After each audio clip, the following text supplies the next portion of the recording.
I'm Eleanor, 34 years old, sitting alone at my sister Jessica's federal honors gala. The black sheep who failed despite my secret career. Mom and Dad fawn over Jessica, their federal prosecutor star, while pretending I don't exist. I've grown accustomed to being overlooked, dismissed as the family disappointment. So I sit quietly, watching from the shadows, until Jessica's superior approaches our table. His eyes widen in recognition. "Eleanor Adams," he says, loud enough for my family to hear. "Director, I served under you during Operation Nightfall. If you've ever been underestimated by those closest to you, drop a comment below sharing your story. Hit subscribe to follow my journey from being the family disappointment to something they never imagined." Growing up in Brookline, a wealthy Boston suburb, meant living under the weight of expectations. Our family name, Adams, carried generations of success. My parents, Margaret and Harold Adams, defined achievement through a narrow lens: prestigious universities, traditional careers, and social status. They weren't cruel people, just products of their upbringing who struggled to see value in divergent paths. From the beginning, Jessica embodied everything they valued.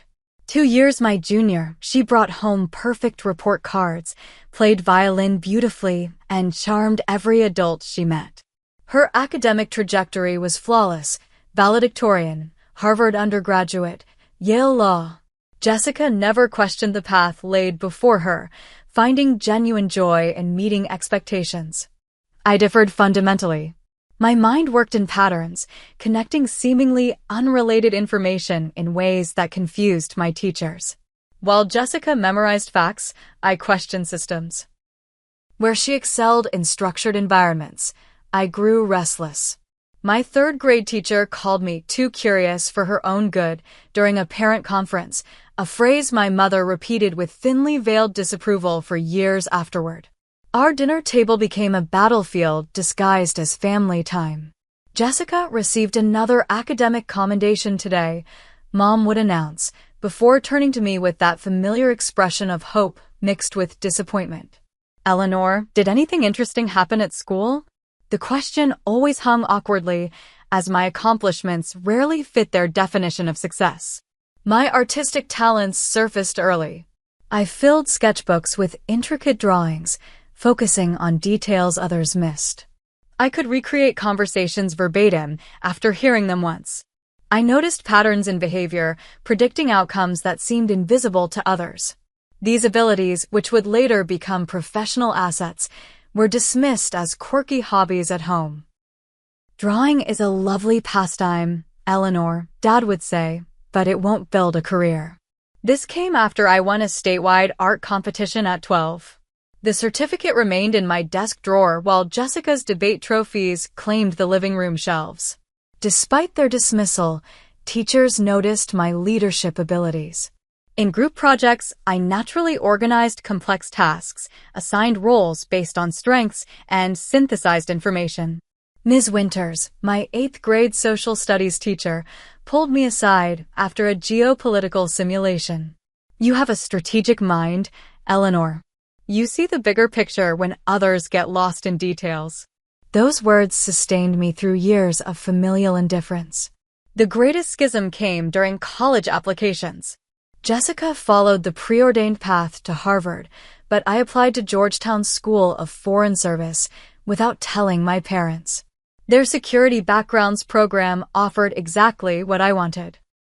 The day my acceptance arrived, I placed the letter on the kitchen island before dinner. Mom opened it, her expression shifting from curiosity to confusion to disappointment. "Georgetown?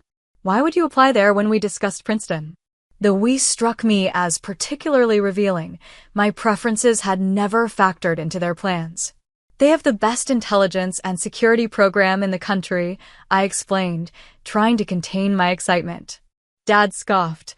"Intelligence work? That's glorified clerical duties or dangerous fieldwork. Neither suitable for an Adams woman." Their reaction crushed me, but didn't surprise me. The dinner that followed featured uncomfortable silence interrupted by pointed questions about reconsidering my decision. Jessica watched silently, caught between family loyalty and sisterly support. My high school graduation crystallized our family dynamic perfectly. As I crossed the stage, I heard polite applause from my parents, nothing like the enthusiastic cheering they'd displayed for Jessica 2 years prior. At the celebratory dinner, they spent more time discussing Jessica's internship at a prestigious law firm than acknowledging my summa cum laude honors or full scholarship. That night, lying in my childhood bedroom, I made a decision that would shape my future. I would forge my own path, with or without their approval. If they couldn't recognize my worth through their narrow lens, I would find validation elsewhere. What I didn't realize then was how completely this resolution would transform my life, creating a chasm between us that would widen with each passing year. The college years provided blessed distance. Georgetown welcomed my analytical mind and unconventional thinking. For the first time, I found myself surrounded by people who valued the very traits my family dismissed. Holidays became exercises in emotional endurance, brief returns to a world where I never quite fit. "How's school?" they'd ask perfunctorily at Thanksgiving. "It's challenging and fascinating," I'd respond, eager to share. "That's nice, dear. Jessica just got selected for law review." And the moment would pass, my experiences deemed less worthy of exploration. By senior year, I'd accepted this dynamic, finding freedom in lowered expectations. They expected little of me, which paradoxically allowed me to take risks and follow my instincts. While Jessica labored under the weight of their approval, I discovered liberation in its absence. This realization didn't ease the pain of being overlooked, but it helped me recognize the unexpected gift hidden within their dismissal: independence. My career began not with a job application, but with a conversation. During my junior year at Georgetown, Professor Adrienne Lawson asked me to stay after her advanced intelligence analysis seminar. Tall and imposing with silver-streaked hair, she carried herself with the quiet confidence of someone who'd seen things others hadn't. "Your analysis of the Azerbaijani energy corridor scenario was remarkably insightful," she said, leaning against her desk. "You identified vulnerabilities the actual agency missed during their initial assessment." I thanked her, unsure where the conversation was heading. "I don't usually do this," she continued, "but I'd like to recommend you for a special internship program." She handed me a business card with only a name and phone number. "Call this number if you're interested. Say Adrienne sent you." That phone call led to a series of interviews in nondescript government buildings, culminating in an offer to join a specialized intelligence training program after graduation. The catch? Much of my work would be classified, limiting what I could share about my career. I accepted without hesitation. Finally, my analytical abilities would serve a genuine purpose. The program proved even more challenging and fulfilling than I'd hoped. My class started with 30 candidates. Only 12 completed the rigorous 6-month training. I graduated second in my cohort, earning immediate placement in a tactical analysis unit. My first apartment in Arlington was small but mine. When my parents visited exactly once, their disappointment was palpable. "You work for the government now?" "I suppose that's stable," Mom said, examining my modest furniture with thinly veiled disapproval. "What exactly do you do all day?" Dad pressed, clearly picturing me filing paperwork. "Intelligence analysis," I answered truthfully but vaguely. "Like a research assistant?" he asked. Rather than correct him, I simply nodded. Their narrative of my mediocrity was already firmly established. Contradicting it seemed pointless. They left early, citing dinner plans with Jessica's law school mentor. My first major operation came 8 months into the job. Our unit intercepted communications suggesting a potential attack on a diplomatic mission in Eastern Europe. I noticed a pattern others missed, connecting seemingly random phrases to an obsolete Soviet-era code system I'd studied in training. My insight allowed us to pinpoint the target and timing, enabling preventative measures that saved 37 lives. The director herself commended our team, singling out my contribution. Adams showed exceptional pattern recognition and historical knowledge, she noted in the official report. That night, alone in my apartment, I allowed myself to feel the pride my family had never provided. 2 weeks later, I received a promotion and my first significant pay increase. The same day, Jessica called to remind me about her law school graduation ceremony. "You'll be there, right?" Mom and Dad are organizing a huge celebration. The dates conflicted with a critical briefing I couldn't miss. "Jessica, I'm so sorry. There's a work commitment I can't reschedule." "A work commitment?" "You're analyzing reports. What could possibly be so important?" Her voice carried the familiar family assumption that my career held minimal significance. "It's complicated," I offered lamely, unable to explain that I'd be briefing senior officials on national security threats. "You know what? Don't bother. Mom said you'd find an excuse." She hung up before I could respond. The graduation weekend arrived with a barrage of accusatory texts from my parents. I was selfish, unreliable, jealous of Jessica's success. Each message reinforced their perception of me as the family failure, the daughter who couldn't even show up for important occasions. Meanwhile, I sat in a secure briefing room, presenting intelligence that would redirect counterterrorism resources and potentially prevent multiple attacks.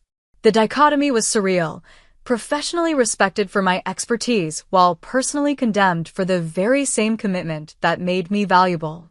Jessica eventually accepted my apology, though our conversations grew increasingly strained. She shared stories of clerkship interviews and law firm prospects, while I deflected questions about my own work with vague references to government projects. In her mind, and certainly in my parents' view, I had settled for an unremarkable career while she soared. This pattern repeated with brutal consistency. Every family milestone I missed due to operational security deepened their conviction that I lacked commitment to anything meaningful. Each vague explanation about my work reinforced their belief that I had nothing significant to report. The isolation weighed heavily. My colleagues understood the sacrifices inherent in our profession, but couldn't replace family. I dated occasionally, but relationships faltered under the weight of secrecy and unpredictable schedules. One promising relationship ended when Brian, a pediatrician with kind eyes, grew frustrated with my frequent cancellations and limited explanations. "I feel like I'm dating a ghost," he said during our final conversation. "Half of you is always somewhere else, somewhere you can't talk about." He wasn't wrong. The nature of my work created a compartmentalized existence that few outside the intelligence community could understand. By my 26th birthday, I'd accepted that professional success might come at the cost of personal fulfillment, a trade-off I hadn't anticipated when accepting my position. The irony wasn't lost on me. While my family believed I lacked ambition and focus, in reality, my commitment to my career surpassed anything they could imagine. Their perception of my failure stemmed from the very dedication they claimed I lacked. But without the ability to correct their misconceptions, I remained trapped in a false narrative of my own making. By my 27th birthday, I'd established myself as a rising talent within the intelligence community. My analytical approach, combining historical precedent with psychological profiling and data pattern recognition, earned recognition from agency leadership. 3 years after joining as a junior analyst, I received promotion to team leader, overseeing 6 experienced intelligence officers. My first leadership test came with the Carrie Stan hostage crisis. When militants captured 3 American aid workers, my team was tasked with developing personality profiles of the captors and predicting negotiation scenarios. Working 72 hours nearly continuously, I identified the faction's internal power struggles and recommended an unconventional approach, targeting the second in command rather than the official leader. The strategy worked. All hostages returned safely, and the operation earned commendation from the Director of National Intelligence himself. Within months, I received promotion to department head, becoming one of the youngest to hold the position in agency history. This professional ascent contrasted starkly with my deteriorating family relationships. My necessary international travel and irregular hours further convinced my parents that I lacked stability and direction. When I missed Thanksgiving due to an urgent situation in Southeast Asia, my mother's disapproval reached new heights. "Even your cousin Tracy makes time for family, and she is twins," she said during our tense phone conversation. "She manages a whole dental office and still attends every family gathering." The comparison stung particularly because I couldn't explain that I'd spent Thanksgiving coordinating an intelligence operation that directly impacted national security. Instead, I apologized inadequately and endured her disappointment. Christmas that year proved even more difficult. I managed to attend our traditional family dinner, arriving directly from the airport after 3 sleepless nights managing a crisis. The table conversation quickly turned to everyone's accomplishments. "Jessica just won her first major case," Dad announced proudly, raising his glass. "The youngest prosecutor in her division to lead a federal fraud trial." "Congratulations, Jess," I said sincerely, genuinely happy for my sister despite my exhaustion. "And your cousin Michael just made partner at his accounting firm," Mom added, not so subtly glancing my way. Imagine, partner at 30. Shows what dedication can accomplish. Speaking of accomplishments, Aunt Patricia interjected, turning to me. "What exactly are you doing these days, Eleanor? Still with that government office?" "Yes," I answered simply, taking a large sip of wine. "Doing what exactly?" she pressed. "Intelligence analysis," I replied, using my standard vague description. "So, like a research assistant?" Uncle Robert asked, echoing my father's years-old assessment. "Something like that," I conceded, too tired to correct their misconceptions. "Eleanor has commitment issues," my mother stage whispered to Aunt Patricia. "Can't seem to advance or settle down. We're hoping she'll consider therapy." The comment burned like acid. That night, I slept in my childhood bedroom surrounded by Jessica's overflow law books, which my parents stored there since converting her room to a proper guest suite while mine remained frozen in time. The message couldn't have been clearer. Jessica moved forward while I remained stagnant in their eyes. 2 months later, Jessica announced her engagement to Alexander Whitman, son of family friends and a promising corporate attorney. Their engagement party was scheduled during an operation I was directing in Jordan. When I called to explain my absence, Jessica's patience finally snapped. "This is literally the most important day of my life, Eleanor. What government desk job requires missing your only sister's engagement party? You know what? Don't answer. Mom's right. You need professional help with your commitment issues." The following week, returning to my apartment after a 16-hour workday, I noticed subtle signs of an attempted entry. The security system showed no breach, but the barely visible scratch marks on my door lock triggered my training.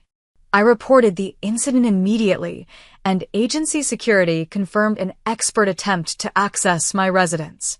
The security breach necessitated immediate protocols. I relocated to a new apartment under enhanced security measures, with limited disclosure of my address, even to family. When I provided only my new phone number but refused to share my address with my parents, citing privacy concerns, their reaction proved predictably negative. "Paranoia isn't healthy, Eleanor," my father stated during our increasingly rare phone call. "First the job secrecy, now hiding your address. Your mother and I are concerned about your mental state." "I'm perfectly fine, Dad," I insisted, unable to explain that the security measures protected not just me but potentially them as well. "Are you involved with something illegal? Drugs? Some kind of trouble?" he pressed. "No, nothing like that. I just value my privacy." "Privacy from your own family," he replied flatly. "That's not normal, Eleanor." By this point, the gap between my professional reality and my family's perception had grown so vast that bridging it seemed impossible. In their narrative, I had become increasingly unstable, possibly suffering from paranoia or other mental health issues, all stemming from my inability to achieve legitimate success like Jessica. The truth couldn't have been more different. My rapid career advancement, the lives saved through operations I directed, the recognition from the highest levels of government all remained invisible to those who should have been proudest. I had learned to find validation in my work rather than family approval, but the disconnect created a persistent ache that professional success couldn't fully assuage.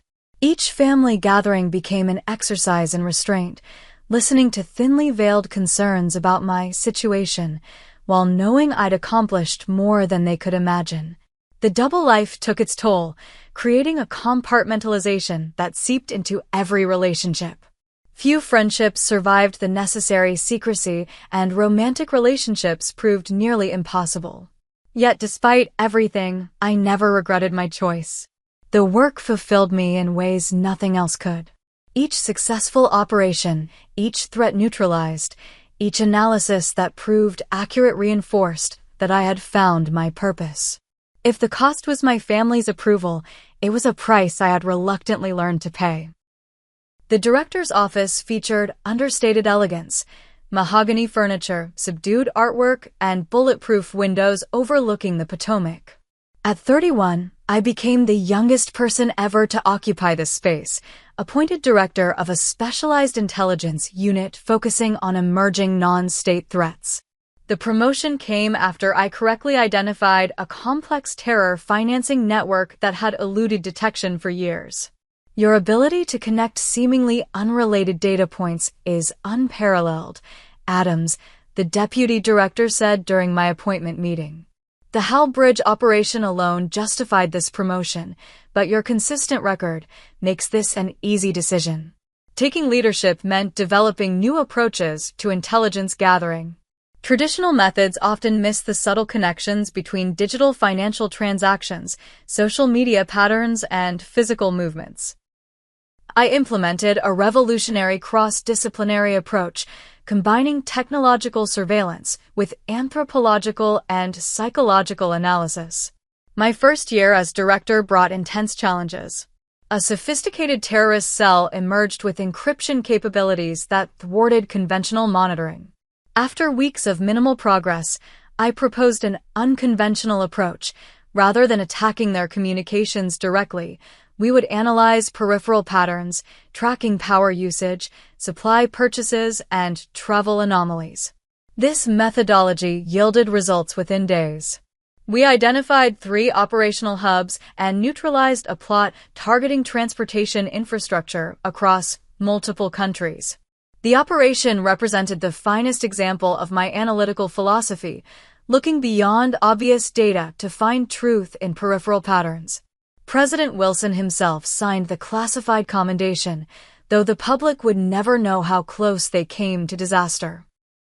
At the Hidden Medals ceremony in a secure government facility, I accepted the Intelligence Distinguished Service Medal surrounded by colleagues who understood the significance of our work.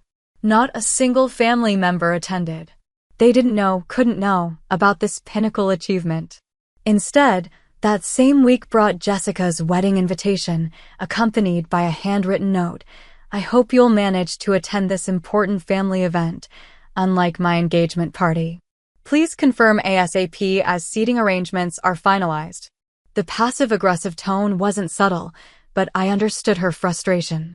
From her perspective, I had repeatedly demonstrated that my mysterious government job took precedence over family milestones. Without knowledge of what my work actually entailed, how could she interpret my absences as anything but selfishness? I immediately requested leave for the wedding weekend, determined to be present for this critical family event. My deputy director approved the request with the caveat that I remain on call for emergencies. For weeks, I anticipated finally participating in a family celebration without work interruptions. 3 days before the wedding, intelligence reports indicated imminent threat activity matching patterns from a known hostile group. Initial assessment suggested a 72-hour window for potential attack execution, directly overlapping Jessica's wedding. As director, My presence at headquarters became non-negotiable. The phone call to Jessica remains among the most painful conversations of my life. "You're not coming," she stated flatly when I began my explanation. "There's an emergency at work, something I can't postpone or delegate," I tried to explain. "An emergency analyzing reports? Stop lying, Eleanor. Just admit you don't care enough to be there." "That's not true. I tried everything to make this work, but your boring desk job is somehow more important than the most significant day of my life," she interrupted. "Do you know how embarrassing this is? Everyone will ask where my only sister is." "I'm so sorry, Jessica. If there was any way." "Save it. I'm done making excuses for you. Don't bother sending a gift." She hung up. Minutes later, my father called. His normally measured voice trembled with controlled anger. "You've disappointed us repeatedly, Eleanor, but this crosses a line. Your sister is devastated." "Dad, if I could explain." "What's to explain? Whatever report you're filing can wait a day. This is a choice you're making." "It's not that simple," I insisted. "It is that simple. Family or whatever game you're playing with this mysterious job. You've made your choice clear. Don't bother coming to any family events going forward. You clearly don't value them." The line went dead before I could respond. That night, while directing an operation that ultimately prevented a mass casualty attack, I silently wept in my office during brief moments alone. The professional triumph felt hollow against the personal loss. In the weeks following, my mother left voicemails expressing concern about my mental health and inability to maintain normal relationships. She mentioned speaking with friends about residential treatment options for adults with social adjustment disorders. The irony cut deep. My psychological evaluation scores ranked in the agency's top percentile for stability and stress management.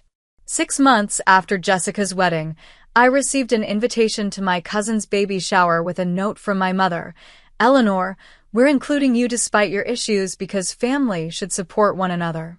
Please consider bringing your therapist if attending alone feels too challenging."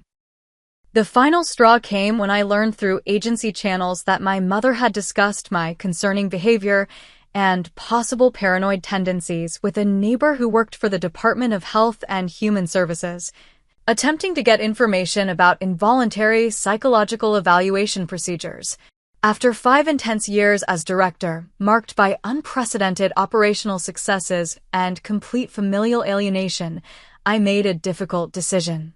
The constant compartmentalization had taken its toll. While I remained committed to the mission, I needed a role that allowed more personal stability.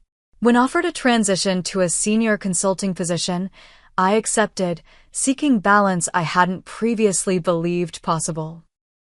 The wood-paneled office overlooking Georgetown offered a stark contrast to my previous workspace. As a senior intelligence consultant, I maintained security clearance while gaining control over my schedule. The transition provided welcome stability after years of operational intensity, though I missed the direct involvement in critical situations. My new role primarily involved training analysts and consulting on complex cases. The regular hours and reduced travel created space to reconsider personal relationships, beginning with family. After a month settling into my position, I called my mother, suggesting lunch. Her surprise was audible. "Eleanor? This is unexpected." "I've had some work changes," I explained. "More regular hours now." "Well, that's good to hear," she responded cautiously. "I suppose we could meet at the club next Wednesday." The lunch proved predictably awkward. Mother spent the first 20 minutes updating me on Jessica's flourishing career and recent house purchase with Alexander. When she finally asked about my work, her expression suggested she expected little of interest. "I'm consulting now," I offered. "Training government analysts." "So you've left your previous position? Was there a problem?" The question carried clear implication that failure, not advancement, prompted my career change. "It was my choice," I clarified. After succeeding in my previous role, I wanted something with more regular hours. She nodded dismissively. Well, stability is important. Better late than never to recognize that. Perhaps now you'll consider settling down properly. Despite the frustration, I maintained contact, gradually re-establishing minimal family connection. Thanksgiving arrived with an invitation that revealed their unchanged perception of me. While Jessica and Alexander received assigned seats at the main table with my parents, I discovered my name card at the children's table alongside teenage cousins.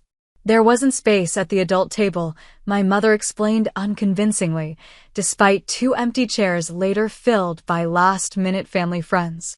During dinner, I overheard Uncle Robert speaking to my father in the kitchen. "Harold, what exactly is Eleanor doing these days?" "Still that government job." "Some kind of training role now," Dad responded. "Teaching clerical skills to new hires, I gather." Shame about her wasted potential. She was so bright before she got difficult. The conversation stung, but I had grown accustomed to their dismissal. What surprised me was Jessica's reaction afterward. She found me alone on the porch after dinner. "That wasn't right, putting you at the kids' table," she said, leaning against the railing beside me. "I'm used to it," I replied, watching my breath form clouds in the cold November air. "Maybe you shouldn't be." Her tone carried unusual warmth. "Listen, I'm still upset about the wedding, but lately I've been wondering if there's more to your job than you can say." The comment startled me. "What makes you think that?" "Last month, I worked a case involving classified information protocols. It made me realize there are legitimate reasons people can't discuss their work." She studied my expression carefully. "Is that your situation, Eleanor?" The question represented the first genuine interest anyone in my family had shown in understanding my reality. "I can't really answer that," I replied carefully. Jessica nodded slowly. "That actually tells me something." She squeezed my arm gently. "I've got to get back inside, but let's talk more soon." This small breakthrough with Jessica coincided with her rapid professional advancement. After 3 years as a federal prosecutor, she transferred to a specialized division handling complex national security cases. Our parents' pride reached new heights with each career development. "Jessica's been selected for the Attorney General's Special Task Force," Mom announced during a family dinner. "Only 5 prosecutors nationwide chosen for this honor." "Congratulations," I said sincerely. Despite everything, I never resented Jessica's success. "Thanks," she replied, then surprised me by adding, "Actually, I'm working with some intelligence analysts now. Makes me think of you sometimes." Our mother quickly redirected conversation to Jessica's achievements, but something had shifted between us sisters. Jessica began calling occasionally, asking vague questions about analytical approaches or bureaucratic navigation that suggested genuine professional interest. These conversations, while careful to avoid classified specifics, created the first authentic connection we'd shared since childhood. 6 months into this tentative reconciliation, Jessica called with unexpected news. "I've been invited to the Federal Honors Gala next month. They're recognizing our task force for the Wilson prosecution." "That's fantastic, Jessica. You deserve it." "Thanks," she hesitated. "Listen, the invitation includes a +1. Alexander has a conflict that weekend. Would you want to come? It might be interesting for you, given your analytical background." The invitation shocked me. "Are Mom and Dad attending?" "Yes, but this isn't about them." "I'd like you there." Her sincerity seemed genuine. I accepted, though anxiety followed. The gala would likely include intelligence community members who knew my actual role. The potential for my family to discover the truth created both anticipation and dread.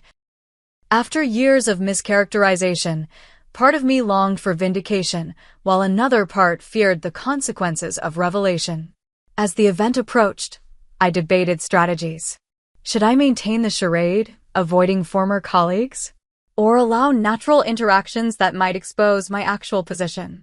The question consumed me as I selected an appropriate dress and prepared mentally for an evening that could permanently alter my family dynamic.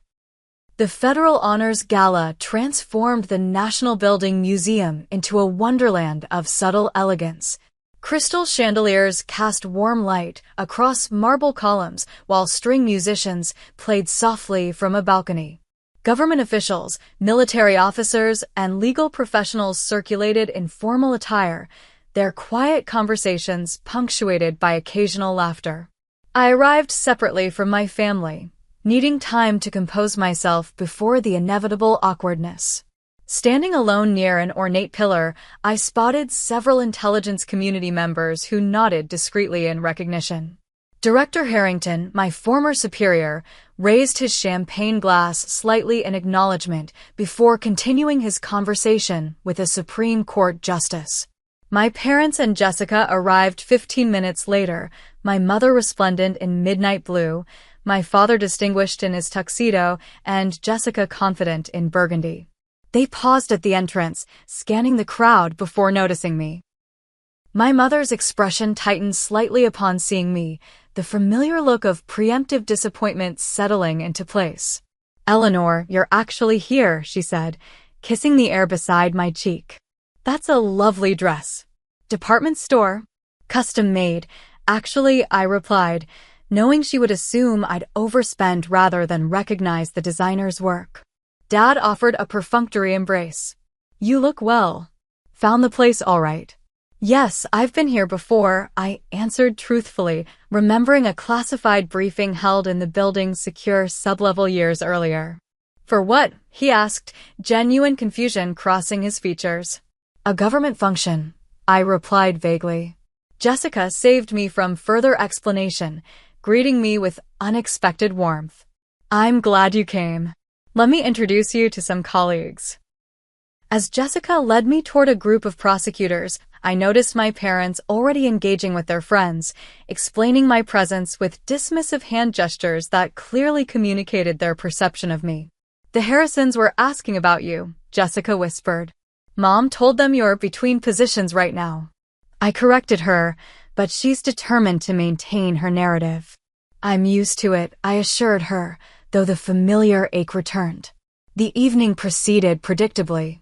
At our assigned table, I found myself seated at the furthest point from my parents, who spent cocktail hour introducing Jessica to influential connections while pretending not to notice when I recognized Deputy FBI Director Wilson and engaged in comfortable conversation about Southeast Asian policy implications. During dinner, I maintained polite conversation with the Justice Department attorney beside me while discreetly nodding to former colleagues across the room. Throughout the meal, I caught snippets of my parents bragging about Jessica's accomplishments to tablemates, never once mentioning my existence.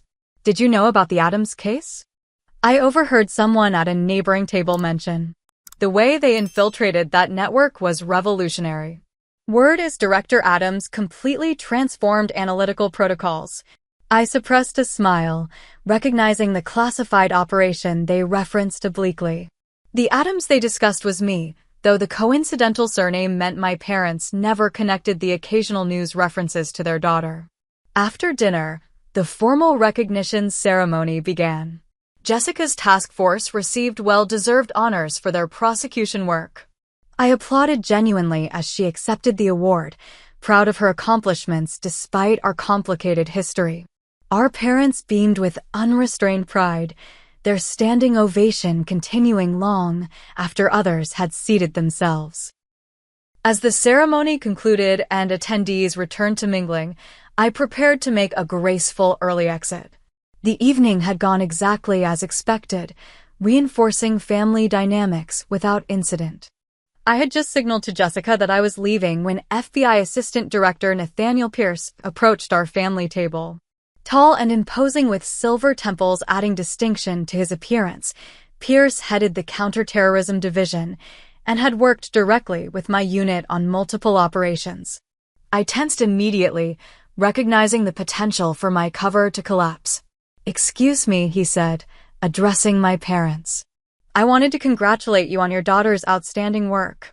The prosecution team performed exceptionally." "Thank you," my mother replied, practically glowing. "We've always known Jessica was destined for greatness." Pierce smiled politely at Jessica before his gaze shifted to me. His eyes widened in recognition. "Eleanor Adams," he said, voice carrying clearly. "Is that really you?" My father looked confused. "You know Eleanor?" Pierce turned to him, genuine surprise evident. "Know her?" "Of course I know Director Adams. She revolutionized our joint operational protocols during the Hal Bridge situation." He turned back to me. "Director, I served under you during Operation Nightfall. Your analytical framework saved countless lives." The silence that followed felt endless. My mother's champagne glass froze midway to her lips. My father's expression cycled rapidly through confusion, disbelief, and shock. Jessica stared at me, mouth slightly open. "I didn't realize you were related to Jessica," Pierce continued, oblivious to the family drama unfolding. "Though I suppose the Adams connection should have been obvious." "Director," my father finally managed. "What is he talking about, Eleanor?" Pierce looked between us, suddenly sensing the tension. "I'm sorry, have I spoken out of turn? I assumed your family was aware of your position." Before I could formulate a response, FBI Director Marshall approached, nodding respectfully toward me. "Eleanor, good to see you. Your consulting work on the Riyadh analysis was invaluable. We've implemented your recommendations across all divisions." My mother's composure finally broke. "Consulting work? Director? Eleanor, what is happening?" As if the universe intended to completely shatter my carefully maintained separation between worlds, Secretary Donahue from Homeland Security stopped briefly at our table. "Adams, the President asked me to convey his personal thanks for your work on the Jakarta situation. Exceptional as always." The expressions on my family members' faces would have been comical under different circumstances. Jessica recovered first, her legal training evident in her composed response. "It seems we have much to discuss," she said quietly. "Perhaps somewhere more private?" FBI Assistant Director Pierce, finally registering the situation, made a graceful exit. "I'll leave you to your family conversation. Eleanor, we should catch up soon about the Karachi developments." As he departed, other officials who recognized me approached, each interaction further cementing the revelation. By the time we found a private anteroom off the main hall, my parents appeared shell-shocked, while Jessica seemed to be processing everything with analytical precision. "You're going to explain exactly what's happening," my father demanded once we were alone. "Right now." "I'm not exactly sure where to begin," I said, sitting across from my stunned family in the anteroom's plush armchairs.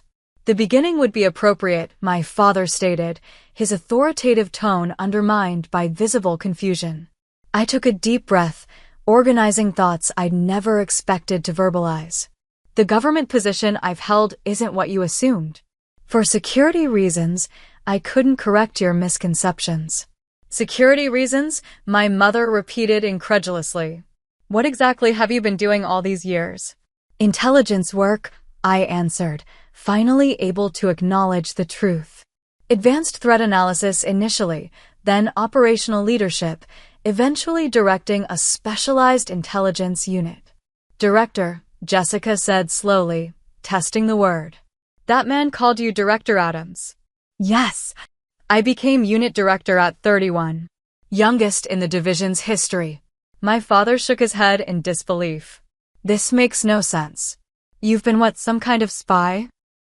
"Not field operations," I clarified. "Strategic intelligence. My analytical systems identified threat patterns others missed. We prevented numerous attacks through preemptive identification." "If this is true," my mother interjected, "why would you hide it? Why let us believe you were underperforming in some minor government role?" The question carried years of accumulated judgment. Most of my work was classified. Discussing details risked security breaches and potentially lives. "You could have said something general," Dad argued. "Given us some indication of your actual position." I tried, subtly. But once you formed your narrative about my career, any contradiction was dismissed as exaggeration or deflection. The years of frustration edged into my voice.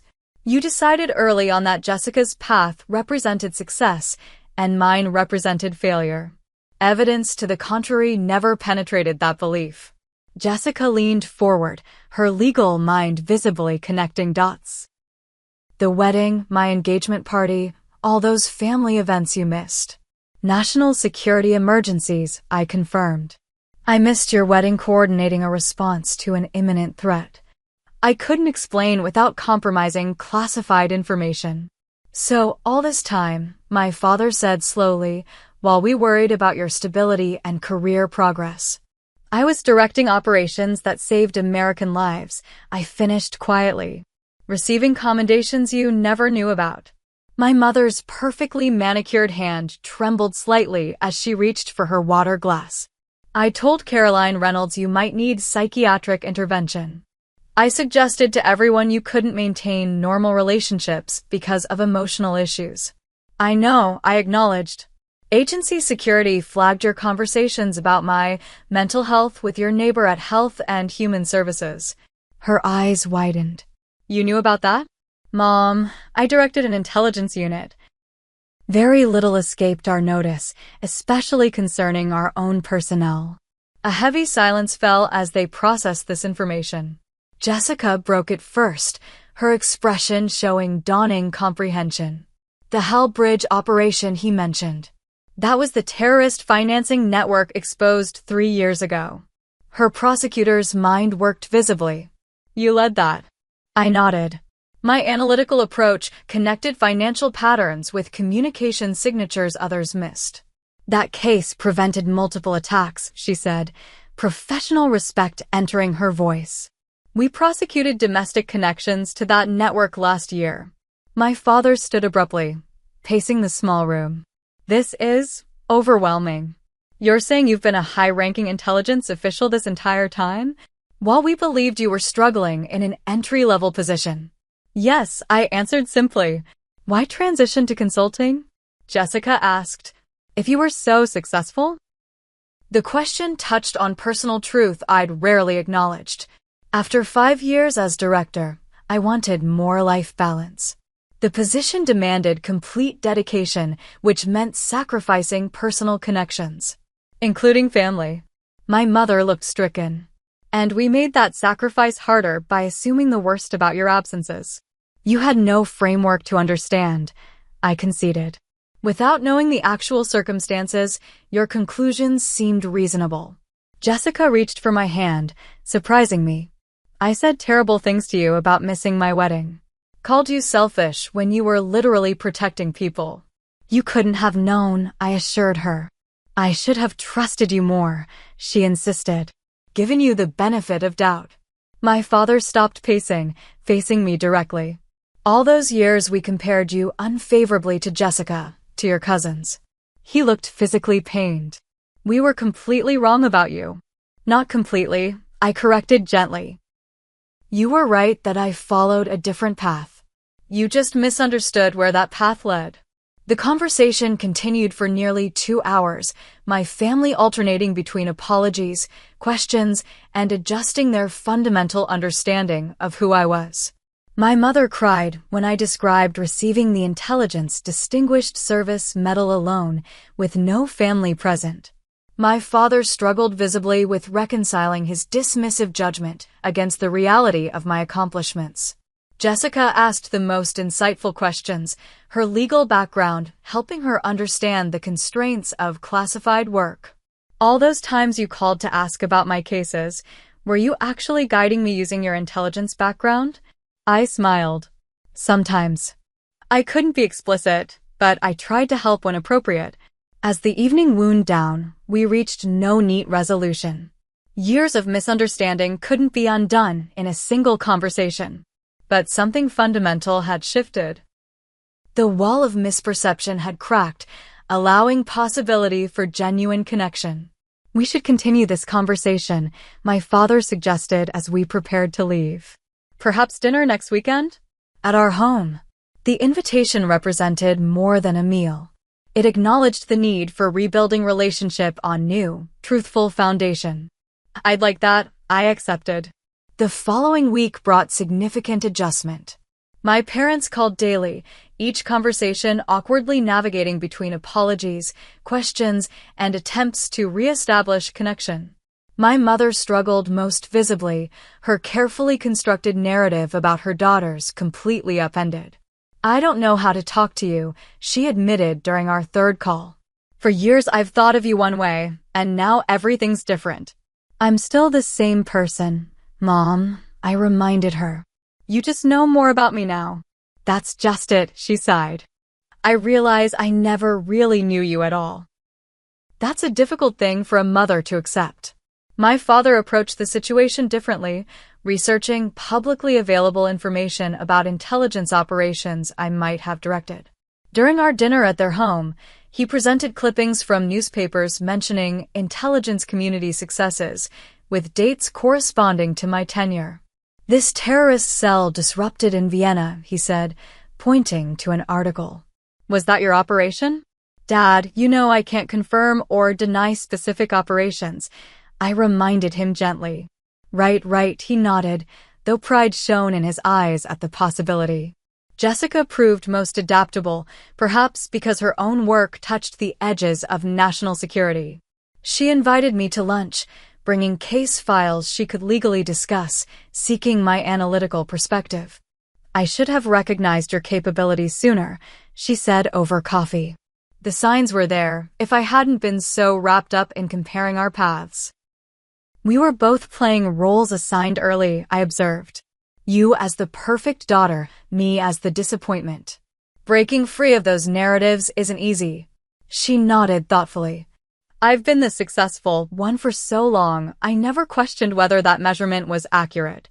Turns out my big sister outranked me significantly." We laughed together, perhaps the first genuine shared moment in decades. The rebuilding process moved gradually, with setbacks and progress in equal measure.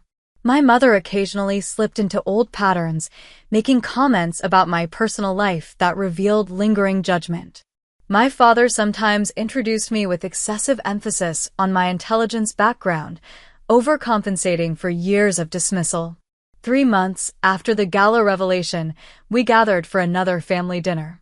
As conversation flowed more naturally than before, I realized something important had shifted within me. For years, I had measured my worth against my family's approval, even while pretending their opinion didn't matter.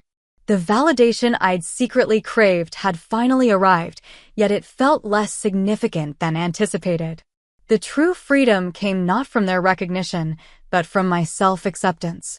My work had saved lives. My analytical mind had served genuine purpose. Whether my family understood that value or not, it remained intrinsically worthwhile. That night, driving home, I reflected on life's strange ironies. For years, I had maintained 2 separate identities, the professional success unknown to my family and the family failure disconnected from my achievements. The compartmentalization that once protected national security had also perpetuated personal misunderstanding. With those barriers now partially dissolved, I discovered something unexpected. I no longer needed my family's validation to feel complete. Their recognition was welcome, but no longer essential to my sense of self. The most profound lesson wasn't that they had misjudged me, but that I had allowed their judgment to matter so deeply. True success, I realized, comes not from external validation, but from living authentically according to one's own values and abilities. My intelligence career provided that authenticity, even when unrecognized by those closest to me. The revelation at the gala didn't create my worth. It merely made visible what always existed. This understanding brought peace I hadn't experienced before. The relationship with my family would continue evolving, hopefully growing healthier with honest communication. But regardless of that outcome, I had found something more valuable, self-validation independent of external approval. The journey from family disappointment to recognized professional wasn't about proving others wrong. It was about discovering that their perception had never defined my reality. In the intelligence world, I learned that truth often hides beneath misleading surface appearances. The most important application of that lesson wasn't in national security analysis, but in understanding my own life's value, regardless of who recognized it. Have you ever had family members or close friends completely misunderstand your path or achievements? How did you handle that disconnect between their perception and your reality? Sometimes the hardest part isn't the work itself, but having your efforts dismissed or misinterpreted by those closest to you. Share your experience in the comments below. If this story resonated with you, please subscribe and hit that like button so more people can discover these hidden life experiences. Thank you for listening to my journey, and remember that your worth isn't determined by others' recognition of it. I'm Audrey Maxwell, 28, and I've built my reputation as one of Boston's most sought-after tattoo artists. My father, the CEO of Maxwell Fine Furniture, never understood why I traded the family's three-generation legacy for what he called a filthy profession. 3 years ago, he removed me from the will during a dinner I'll never forget. The family fortune was officially beyond my reach. Then last month, my phone rang. It was Dad, asking if I could loan him $230,000 after my brother nearly bankrupted our family business. The irony wasn't lost on me. Let me know where you're watching from. Hit that like button and subscribe to join me on this wild journey. Growing up as a Maxwell meant living with certain expectations. Maxwell Fine Furniture wasn't just a business. It was our identity, our legacy, our future. Founded by my grandfather Thomas Maxwell in 1952, the company specialized in handcrafted, high-end furniture that graced the homes of New England's elite. What began as a small workshop expanded into a multi-million-dollar enterprise with 3 production facilities and showrooms in Boston, New York, and Chicago. My father, Harold Maxwell, took over when Grandpa Thomas retired, transforming a regional success into a national brand through strategic partnerships with luxury hotels and interior designers. The Maxwell name became synonymous with impeccable craftsmanship and timeless elegance. Dad expected this legacy to continue through his children. Our family home reflected the business, a sprawling colonial in Wellesley with immaculate gardens and rooms showcasing the finest Maxwell pieces. Every detail communicated success and tradition. Family dinners often doubled as business discussions, with Dad at the head of our massive mahogany dining table, a Maxwell original, of course, pontificating about quarterly reports and expansion plans. My mother, Elizabeth, played her part perfectly. The daughter of a banking executive, she understood the social obligations of being a business elite's wife. She hosted charity galas, sat on museum boards, and maintained our family's social standing. Though warm and loving in private moments, she deferred to Dad in all significant matters. "Your father knows best," became her mantra whenever I questioned the status quo. Then there was my brother, Andrew, 3 years my senior and Dad's obvious successor. From childhood, Andrew shadowed Dad at the factory, learning the business from the ground up. By high school, he attended board meetings. By college, he had his own office at headquarters. Andrew embraced his golden child status, often reminding me of my secondary position in the family hierarchy. "The business only needs one heir," he'd say smugly when we were teenagers. And it's never going to be you. My earliest memories involve art. While Andrew followed Dad around the factory floor, I hid in corners with sketchbooks, drawing everything I saw. I loved the rich grains of the walnut and cherry woods, the precision of the craftsman's tools, the transformation of raw materials into beautiful objects. But I didn't want to sell the furniture. I wanted to create beauty on my own terms. In elementary school, my art teachers praised my natural talent. My watercolors won regional competitions. My charcoal portraits captured not just appearances, but something deeper about my subjects. But at home, my artistic achievements earned only passing acknowledgement. "That's nice," dear Mom would say, placing my award certificates in a drawer rather than on the refrigerator. "Art is a hobby, not a career," Dad would remind me whenever I mentioned art school. By high school, the pressure intensified.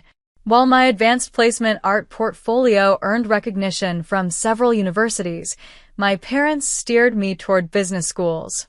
Dad arranged for me to intern at Maxwell headquarters during summers, placing me in accounting and marketing departments despite my obvious disinterest. "You need to understand the business world, Audrey," he insisted. "Creative thinking has its place in marketing, but you need the fundamentals first." To placate them, I enrolled at Boston University's business school, dutifully attending classes in economics and management while feeling increasingly hollow inside. My sketchbooks gathered dust. My paintbrushes dried out.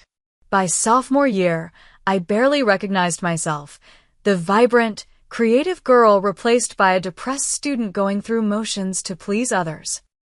My roommate, Tara Johnson, witnessed my spiral and intervened one rainy October evening when she found me staring blankly at a financial analysis textbook, tears streaming down my face. "This isn't you," she said simply, closing my textbook. "Come with me." That night, Tara took me to an underground art show in Somerville. The converted warehouse pulsed with energy, walls covered in everything from traditional paintings to graffiti art. But what caught my attention was a woman creating intricate designs on a client's arm. Jasmine Cruz, a tattoo artist with 10 years of experience, worked with such precision and artistry that I couldn't look away. "It's like painting," Jasmine explained when I approached her later, "but more intimate. The canvas has a pulse, a story. Each piece means something." I left that night with Jasmine's business card and something I'd lost: inspiration. The next day, I added an art class to my schedule. By the end of the semester, I was secretly taking 2. My grades in business courses slipped as my passion for art reignited. And on weekends, I began visiting Jasmine's studio, observing, asking questions, learning. For the first time in years, I felt alive. But I knew a storm was brewing. The path I wanted would put me directly at odds with everything my family believed about success, respectability, and the Maxwell legacy. The confrontation I dreaded came during spring break of my junior year.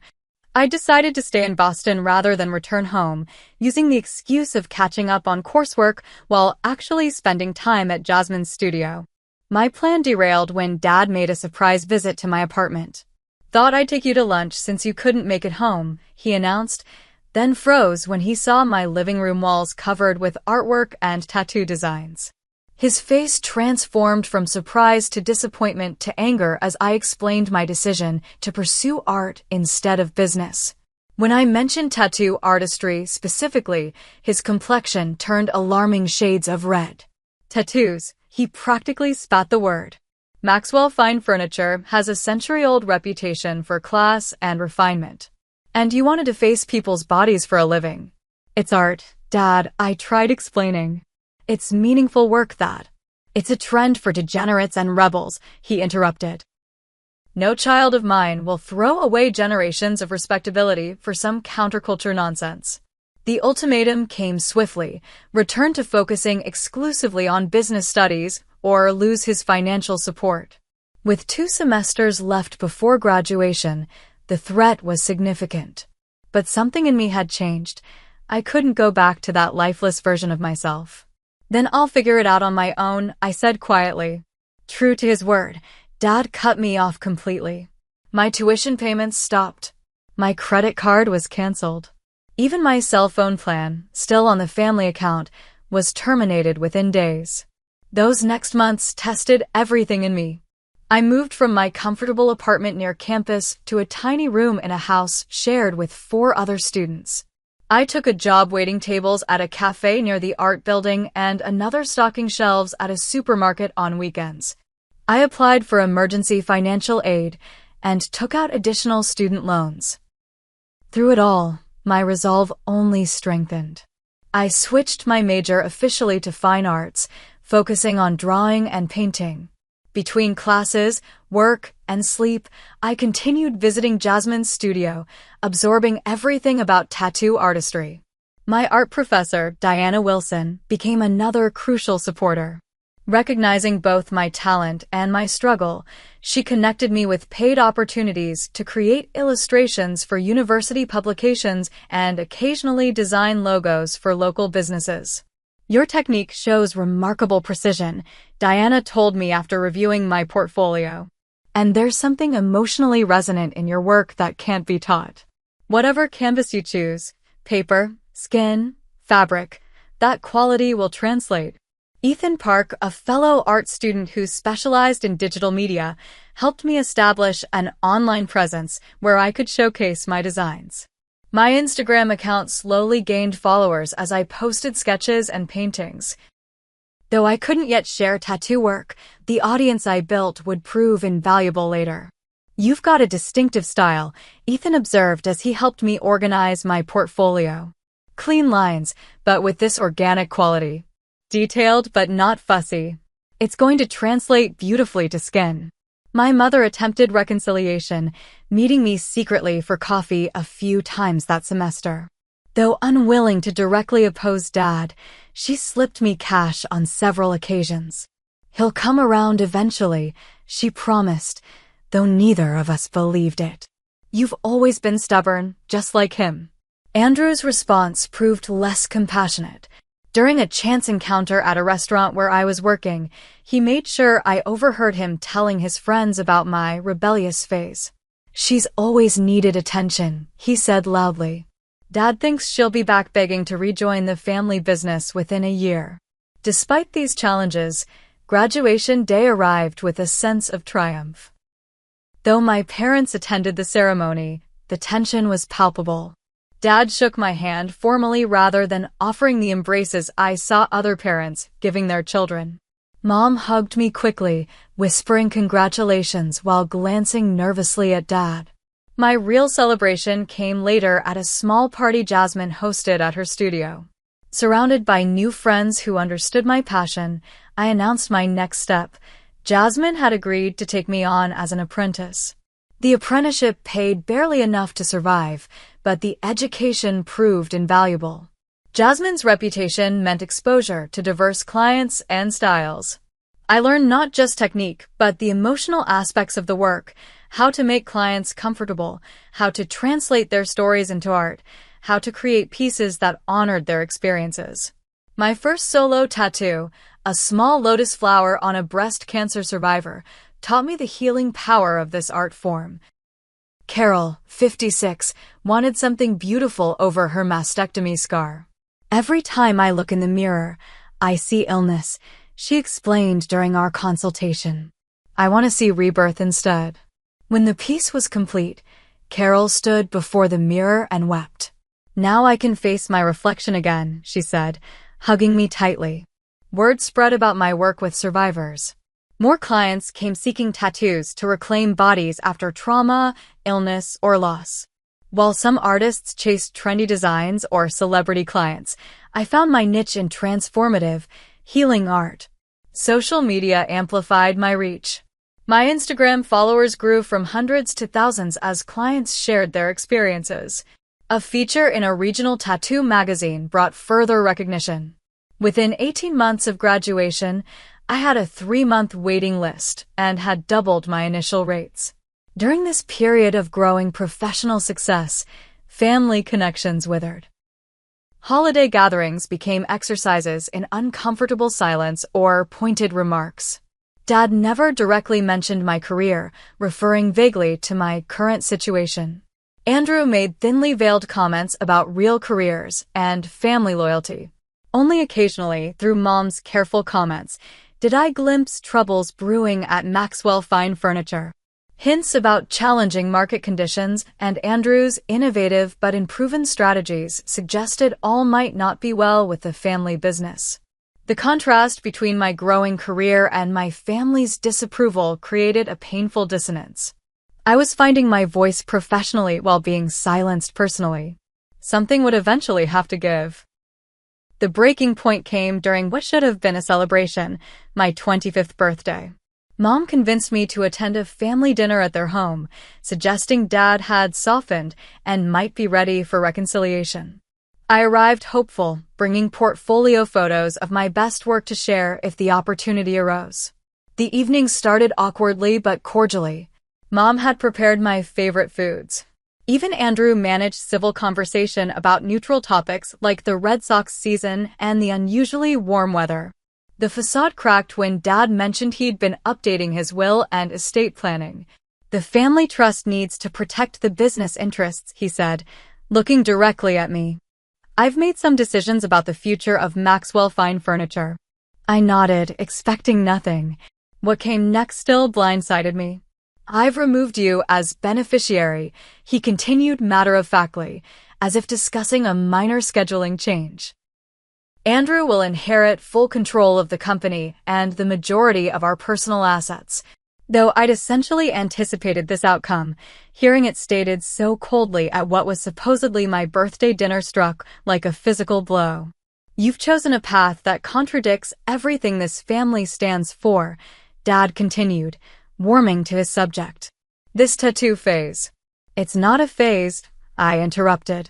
It's my career. A successful one. Dad's expression hardened. Drawing pictures on people's skin is not a career.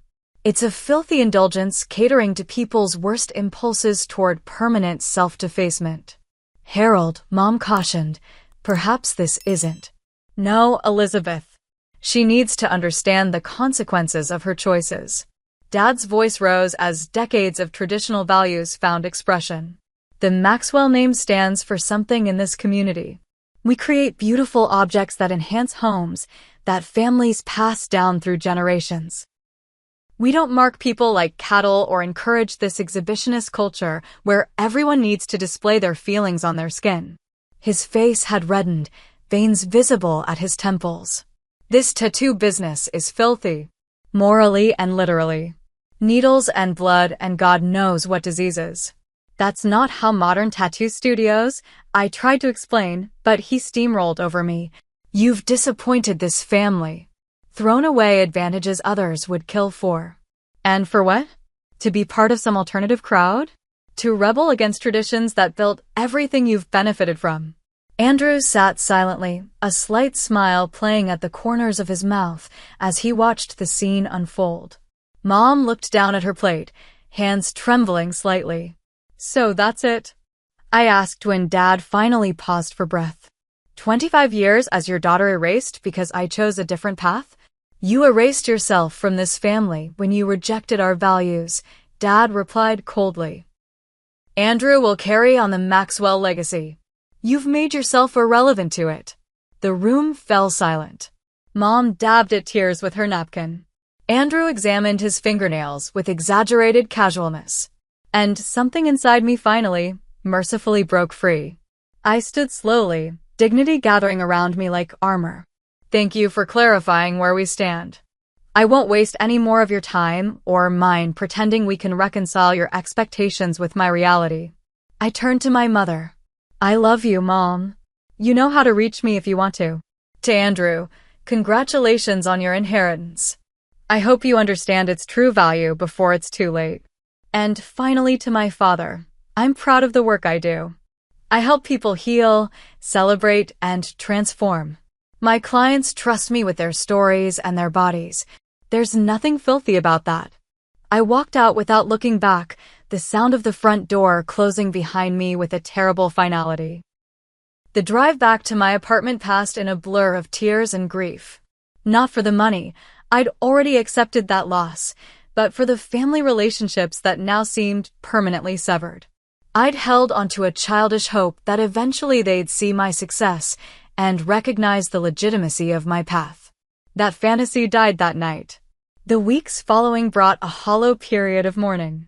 Friends rallied around me, Diego from the studio bringing coffee and sitting silently with me when words failed, Tara driving up from New York where she'd moved after college, Jasmine offering both professional distraction and personal counsel.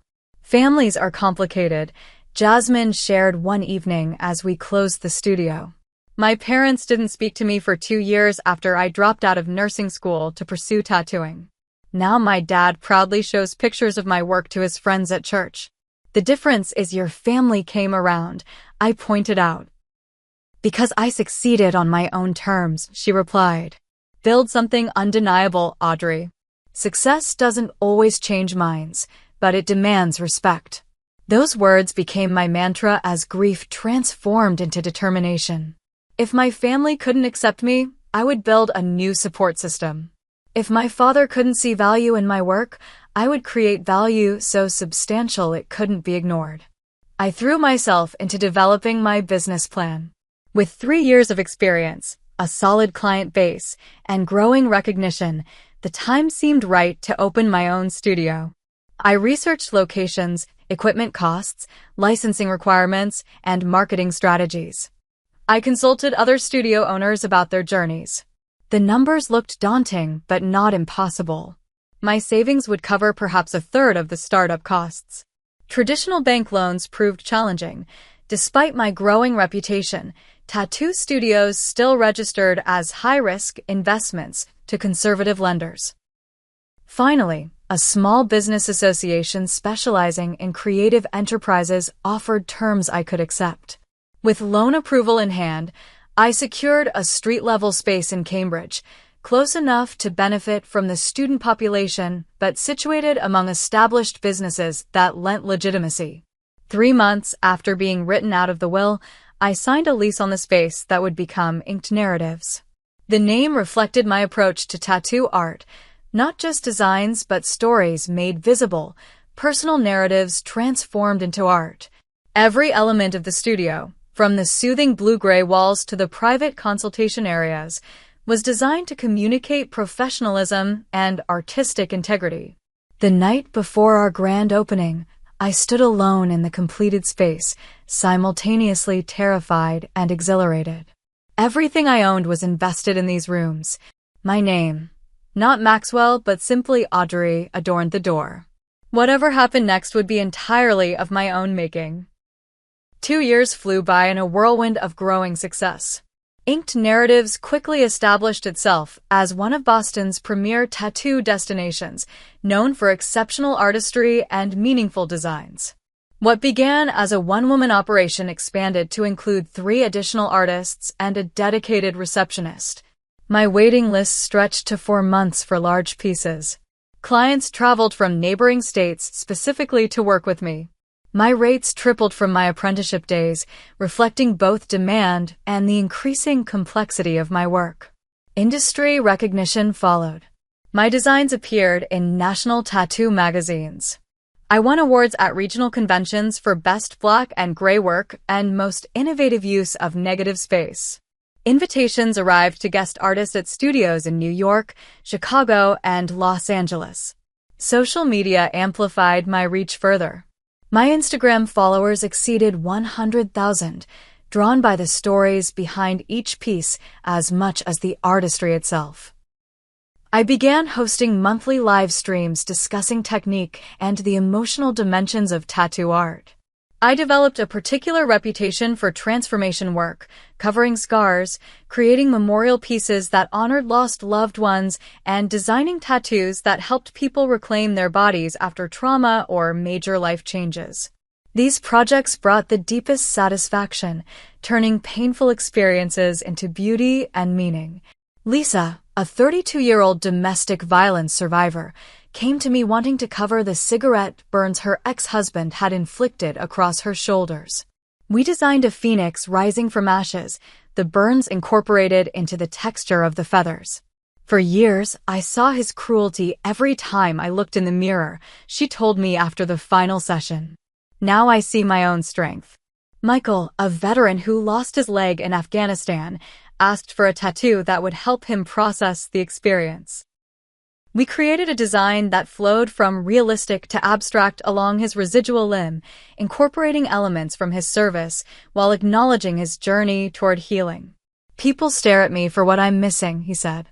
Now they'll see what I've gained instead: perspective, gratitude, resilience. These transformations extended beyond clients. My own life underwent a complete metamorphosis. Financial security, once an abstract concept, became reality.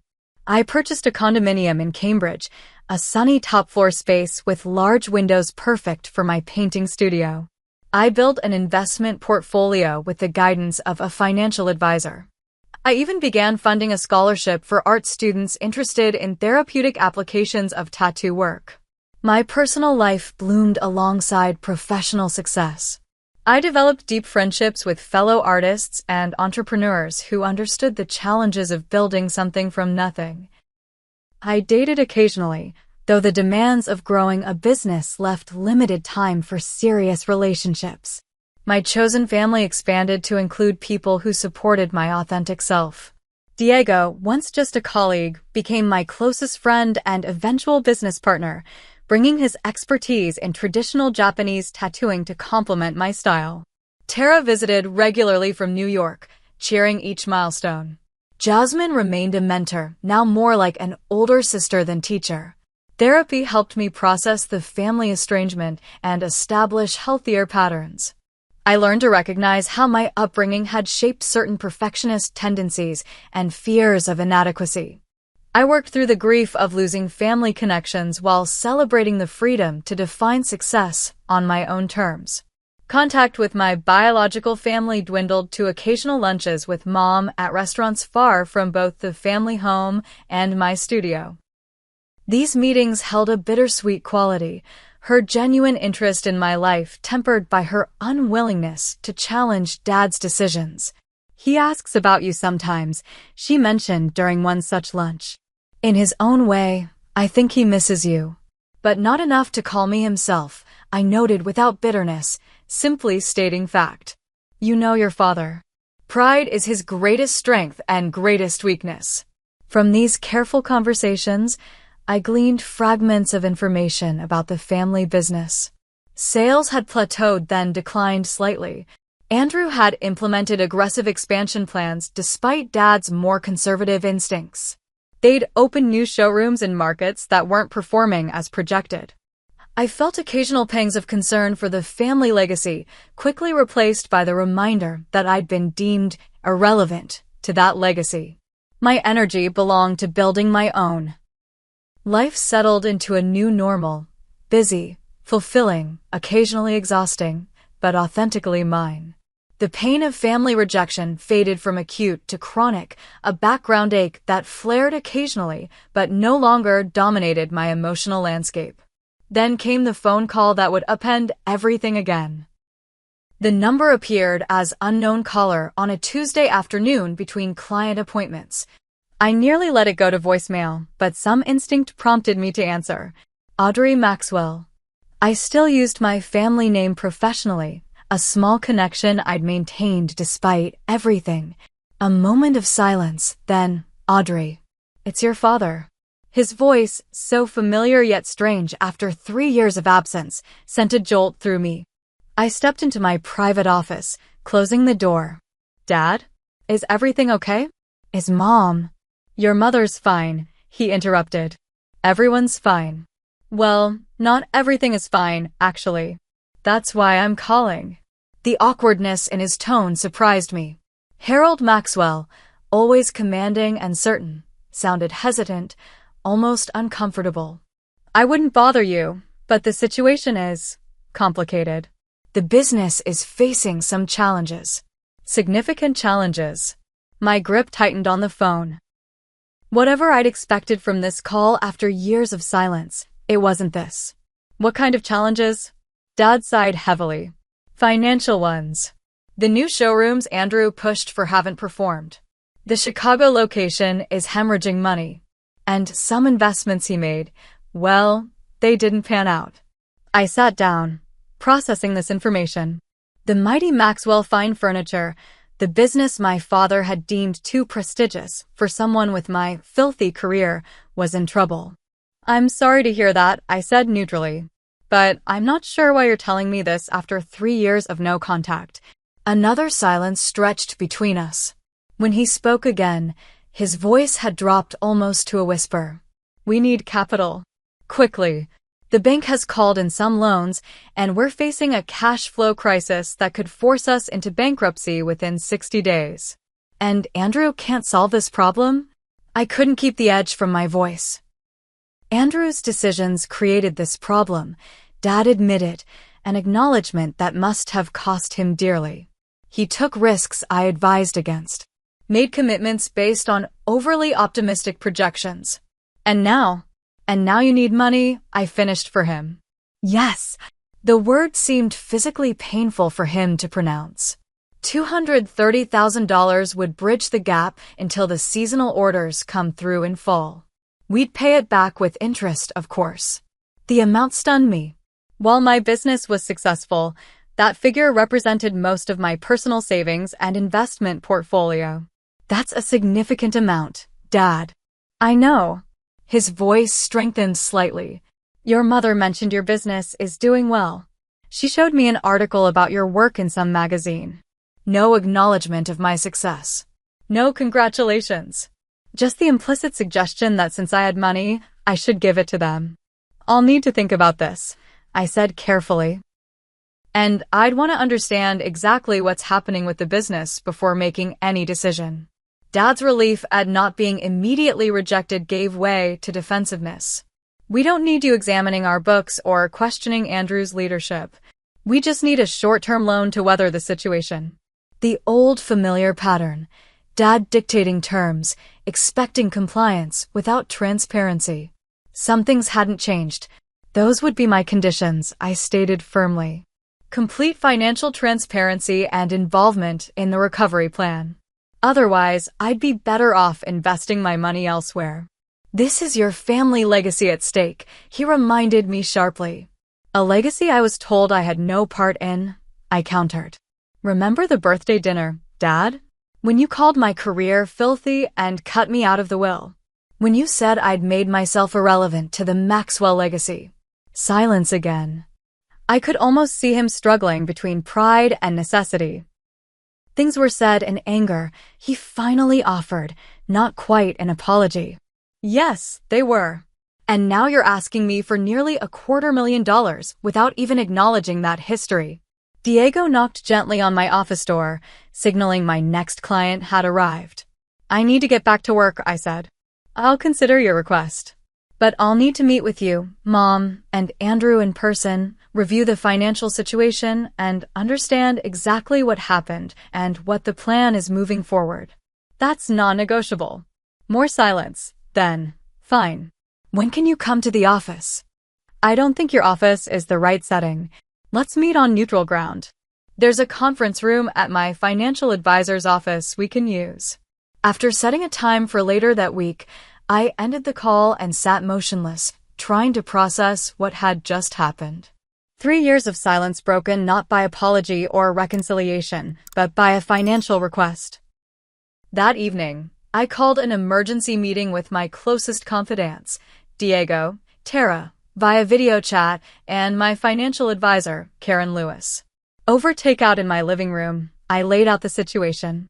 Can you afford this? Diego asked immediately, always practical. Karen reviewed my financial position. You could, technically. Between your savings and investments, you have about $300,000 in liquid or near-liquid assets. But it would leave you with minimal cushion for your business or personal emergencies. The question isn't just can you, but should you, Tara added. These people disowned you, Audrey. Called your work filthy. Cut you out of the will. And now they want your money. It's not that simple, I sighed. Yes, there's hurt and history. But it's still my family. And it's not just Dad and Andrew. It's also Mom, who's caught in the middle. Plus dozens of employees who depend on Maxwell for their livelihoods. What about a smaller amount? Diego suggested. Enough to show good faith but not drain your resources? Or strict loan terms? Karen proposed. If you do this, treat it as a business transaction. Formal paperwork, interest rates, repayment schedule, maybe even collateral. We discussed options late into the night. By morning, I'd made my decision. I would meet with my family, but I needed more information before committing any resources. The emotional weight of this choice demanded careful consideration. The meeting would bring me face to face with my father and brother for the first time in 3 years. Whatever happened next would require all the strength and clarity I'd built during our separation. Karen's office provided the professional neutrality I needed for this encounter. Located in a downtown high-rise with views of Boston Harbor, its sleek conference room with its polished table and ergonomic chairs established a business atmosphere rather than a family one. I arrived 30 minutes early to review documents with Karen and settle my nerves. Dressed in a tailored black pantsuit with one of my own designs visible at my collarbone, a small compass rose symbolizing finding one's true path, I felt armored for the confrontation ahead. My family arrived precisely on time. Dad entered first, looking older than I remembered. His hair had grayed significantly, and new lines marked his face. Mom followed, her eyes lighting up at the sight of me before quickly schooling her expression to neutrality. Andrew came last, his former smugness replaced by a tense wariness. "Audrey," Dad nodded formally. "This is Karen Lewis, my financial advisor," I introduced. "She'll be helping us understand the situation today." We settled around the table, the awkwardness palpable. Mom attempted small talk about the weather while Karen distributed folders containing questionnaires about the business's current financial status. "I thought we could start by getting a clear picture of where things stand," I explained. "Then discuss potential paths forward." Dad frowned at the paperwork. "I told you the situation on the phone. We need a bridge loan until fall shipments." "With all due respect, Mr. Maxwell," Karen interjected smoothly, "any financial arrangement of this magnitude requires proper due diligence. Audrey is approaching this professionally, as I'm sure you can appreciate." Andrew scoffed quietly. "Professional tattoo artist. Still sounds like an oxymoron." "Andrew," Mom cautioned. "What?" "We're sitting here begging for money from someone who draws on people for a living. It's humiliating." "More humiliating than bankrupting a 3-generation family business?" I asked evenly. Color flooded Andrew's face. Dad cleared his throat uncomfortably. "Let's focus on the matter at hand," he said. "The business needs capital. Audrey apparently has capital. We're family despite our differences. That should be sufficient." "It's not," I stated firmly. "Family didn't matter when you cut me out of the will. Family didn't matter during 3 years of silence. So we'll approach this as a business transaction with appropriate transparency and terms." Dad looked like he might argue, then deflated slightly. "Fine. What do you need to know?" Over the next 2 hours, a clearer picture emerged. Andrew had indeed pursued aggressive expansion against Dad's more conservative judgment. The new Chicago showroom, leased in an ultra-premium location, had dramatically underperformed projections. Additionally, Andrew had invested heavily in a furniture manufacturing technology that proved incompatible with Maxwell's craftsmanship-focused production methods.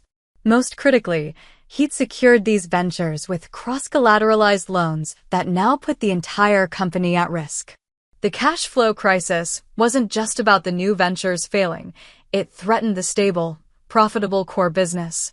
"So you gambled the entire company on untested markets and technology," I summarized, looking at Andrew.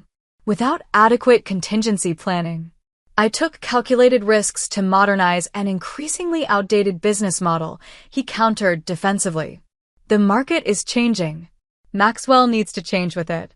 Change doesn't mean abandoning what made the company successful in the first place," I pointed out.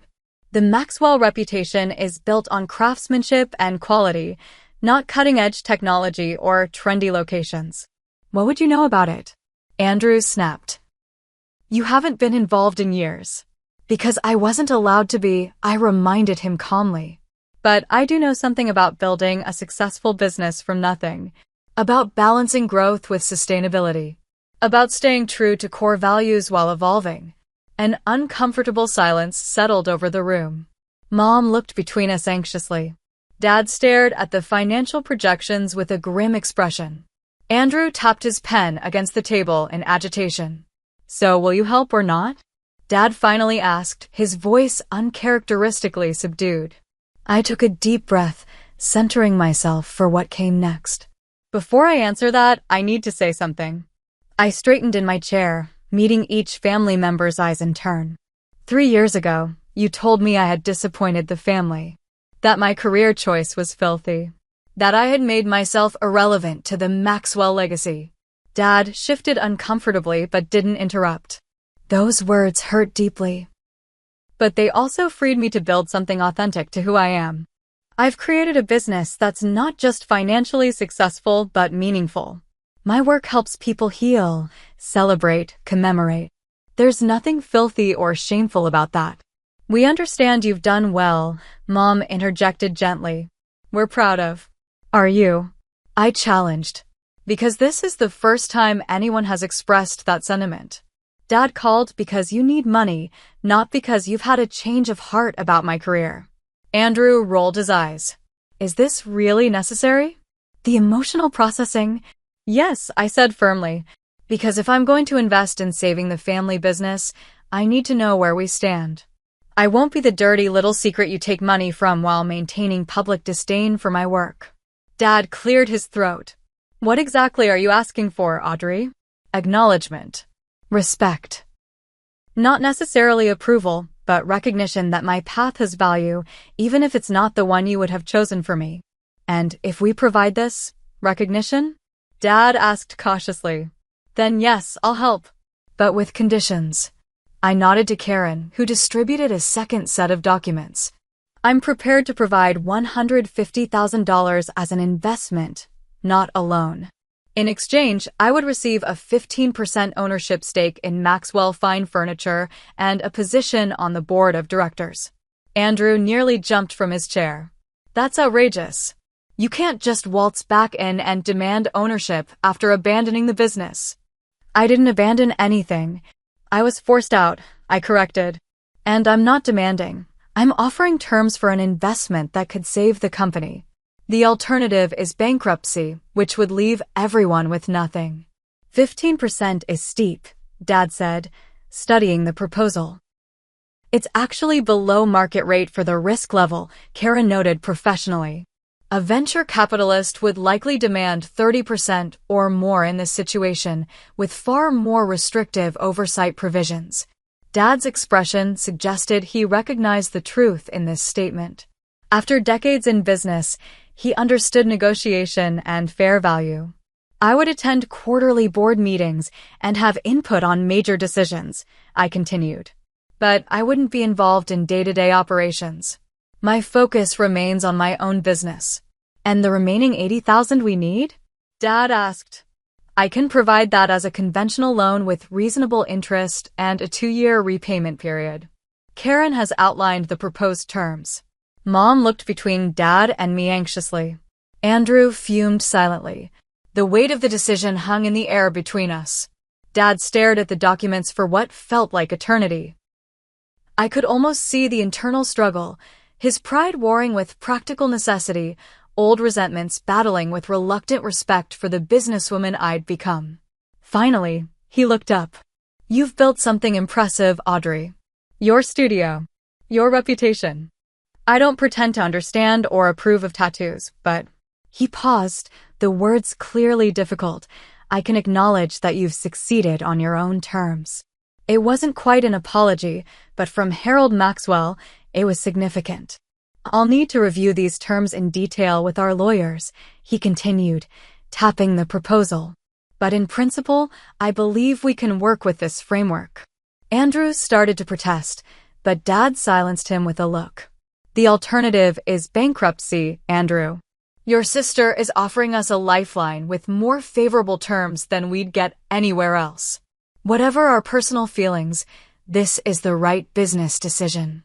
The meeting concluded with tentative agreement pending legal review. As we prepared to leave, Mom hugged me tightly. Come for dinner soon, she whispered. Just to talk. No business. Dad shook my hand formally, but held it a moment longer than necessary. You drive a hard bargain. You get that from me, I suppose. Andrew left without speaking, his back rigid with resentment. As I watched them go, I felt neither triumph nor vindication, just a quiet certainty that something fundamental had shifted. The relationship would never return to what it had been before our estrangement, but perhaps it could evolve into something new. Something based on mutual respect rather than obligation or expectation. One year after that pivotal meeting, I sat in my studio reviewing the latest quarterly reports from Maxwell Fine Furniture. The company had stabilized remarkably. The Chicago showroom had been downsized to a more appropriate location. The core business of handcrafted, high-quality furniture had been re-emphasized in all marketing materials. Most importantly, the cross-collateralized loans had been restructured to protect the company's foundational assets. My 15% ownership had proven less about control and more about having a voice.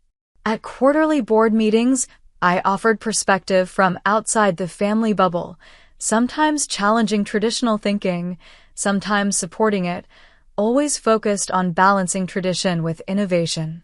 Dad had gradually come to value my input, particularly regarding marketing to younger demographics and developing an online presence that maintained the brand's prestige.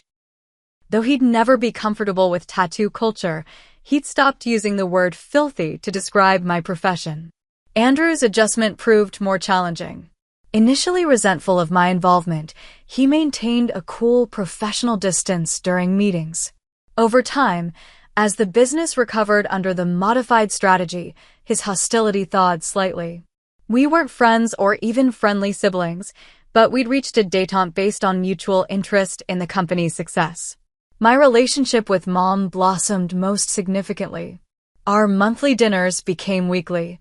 She visited my studio for the first time, initially nervous, but increasingly interested in understanding my work.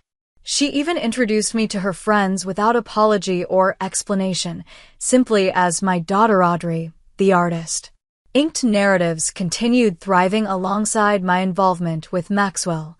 We'd expanded to a second location in Portland, with Diego managing that studio while I maintained the Boston flagship. My waiting list stretched to 6 months despite higher rates.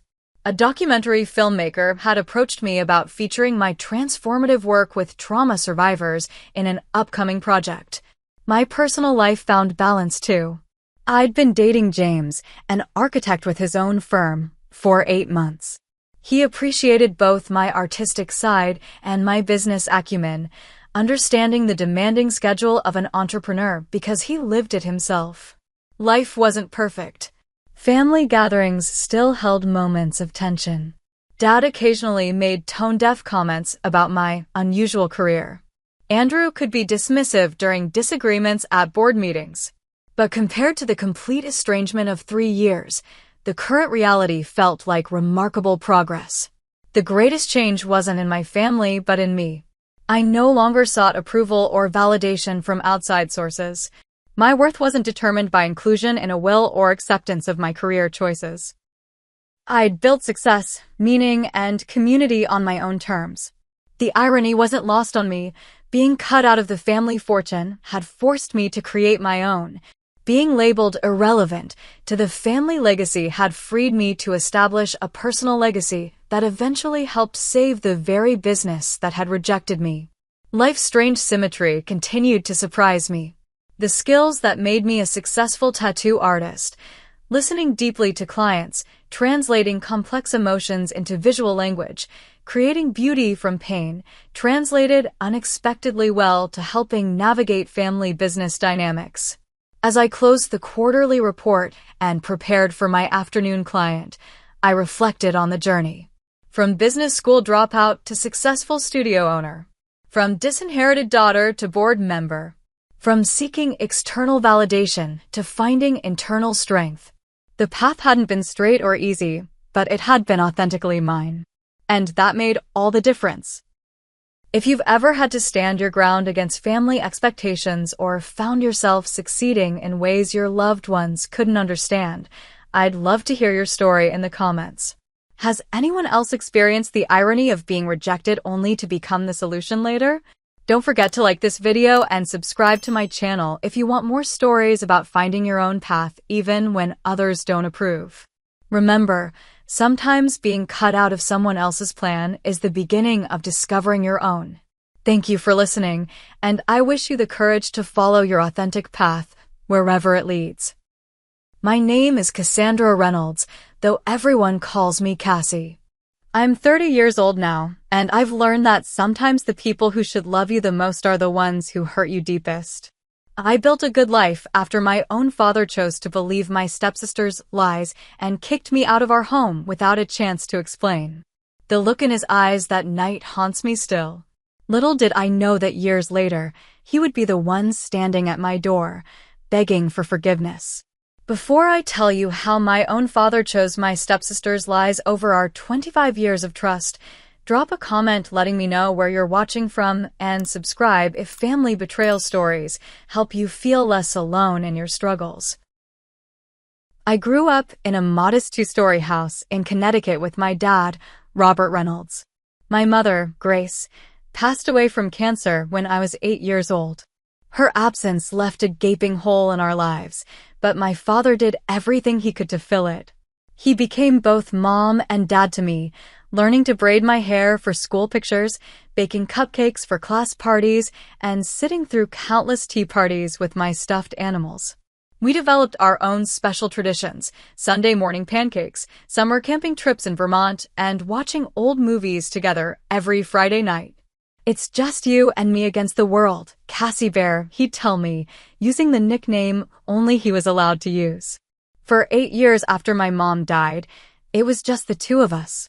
Dad dated occasionally, but nothing serious. He was careful about who he introduced into my life. That's why it surprised me when, during my junior year of high school, he announced that he'd been seeing someone named Eleanor for 3 months. "I think you'll really like her, Cassie," he said, his eyes bright with an excitement I hadn't seen in years. "She makes me happy." Eleanor Williams was a pharmaceutical sales representative, polished, professional, and pretty in a subtle way. She had shoulder-length auburn hair, wore sensible heels, and carried herself with quiet confidence. But what caught me off guard was that she had a daughter named Ashley who was 2 years older than me. The first time I met Ashley, she seemed sweet. She had her mother's auburn hair, perfectly styled, and wore a friendly smile. "I've always wanted a sister," she told me, linking her arm through mine like we were already best friends. I remember feeling a flutter of hope. Maybe this wouldn't be so bad. But there were warning signs I chose to ignore. Like how Ashley would make subtle comments when our parents weren't around. "That outfit looks comfortable," she'd say with a slight curl of her lip. Or, "Don't worry about your grades. Not everyone can be good at school." In front of my dad and Eleanor, Ashley was the perfect daughter and sisterly companion. She'd compliment me, offer to help with homework, or suggest we go shopping together. The moment they left the room, the mask would slip, revealing cold eyes and dismissive remarks. Eleanor moved into our house 6 months after I met her. The wedding followed 3 months later, a small ceremony in our backyard. I stood beside my dad as his best woman, forcing a smile as I watched him marry a woman I barely knew. Ashley was her mother's maid of honor, shooting me triumphant glances throughout the ceremony. Our house changed after they moved in. Eleanor redecorated, replacing the comfortable, lived-in furniture with sleek, modern pieces. Photos of my mother that had lined the hallway were relocated to my bedroom or the attic. "We need to make room for new family memories," Eleanor explained when I questioned her. My father didn't notice or chose not to. He was infatuated with Eleanor, grateful for a second chance at love. Whenever I tried to talk to him about how different things felt, he'd say, "Change is hard, Cassie, but give it time. We're a family now." The dynamic shifted further when I started my senior year. I was focused on college applications, determined to get into a good school. Ashley, who had taken a gap year, seemed to spend her time finding ways to make my life difficult. She'd borrow my clothes without asking and return them stained. She'd use my laptop and delete files I needed for school. When I confronted her, she'd flip the script. "Why are you so selfish?" she'd ask, eyes wide with fake hurt. "I just wanted to bond with you." Eleanor always took Ashley's side. "Cassie, you need to be more generous with your things. Ashley is trying so hard to connect with you."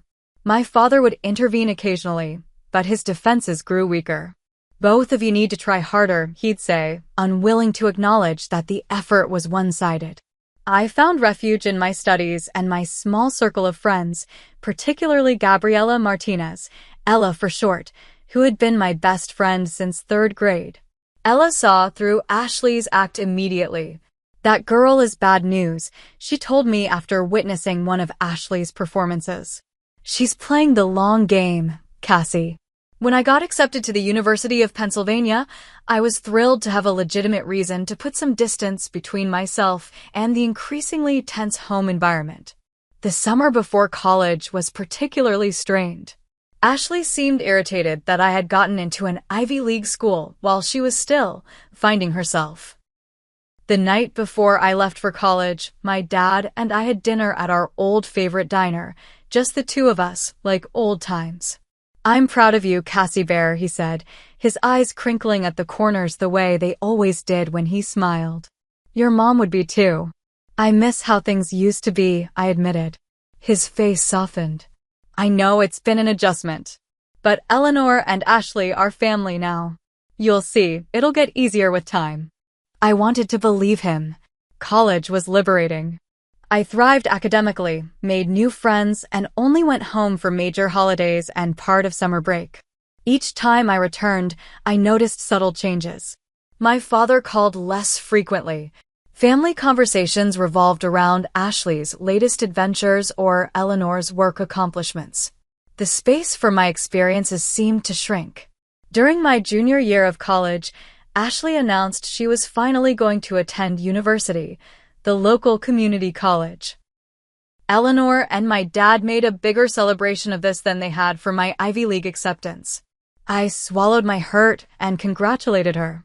After graduation, I moved back home temporarily while starting my job at a marketing firm in the city. Living at home again made financial sense, but the atmosphere had changed dramatically. My childhood bedroom had been partially converted into a storage space for Eleanor's seasonal decorations and Ashley's overflow clothing. The first major incident happened during my parents' 5th anniversary celebration. Eleanor had planned an elaborate dinner party with their closest friends. I had offered to make my mother's famous chocolate soufflé, a recipe my dad had always loved. The soufflé was perfect when I checked it before getting dressed for the party. But when it was time for dessert, Eleanor opened the oven to find it collapsed and burned. "Cassie, how could you forget about the dessert?" she asked, loud enough for all the guests to hear. "I didn't forget," I said, confused. "I checked it earlier and it was fine. Someone must have turned up the temperature." Ashley stepped in, her voice dripping with sympathy. "Maybe you're just too stressed with your new job. You've been so distracted lately." My father looked at me with disappointment. "It's just dessert, Cassie. No need to blame others." Later, I overheard Ashley telling her mother I saw her on the phone with someone. She completely forgot about it. That night marked a turning point. I realized Ashley wasn't just annoying or difficult. She was actively working to undermine me. The tension in our house escalated over the next several months. Each time I tried to talk to my father about Ashley's behavior, he dismissed my concerns. "You're both adults now, Cassie. I'm not getting involved in sisterly squabbles," he'd say, not looking up from his newspaper. "Dad, this isn't normal sibling rivalry. She's deliberately trying to make me look bad." He'd sigh deeply, taking off his reading glasses to rub his eyes. "Maybe if you made more of an effort to include her, she wouldn't feel the need to compete with you." That summer, I met Daniel Hughes at a work function. He was an architect with kind eyes and a quiet confidence that immediately drew me to him. Our relationship progressed quickly. He understood me in ways few people did and became my sanctuary from the growing hostility at home. Daniel noticed the dynamic immediately. "Your stepsister has serious issues," he said after joining us for a family dinner where Ashley had spent the evening making backhanded compliments about my career choices. Ashley seemed particularly bothered by my relationship with Daniel. She would interrupt our conversations, find reasons to call or text me when we were on dates, or invite herself along when we made plans. "Daniel is so interesting," she'd gush to Eleanor and my dad. It's like having another brother around. Daniel was polite, but kept his distance.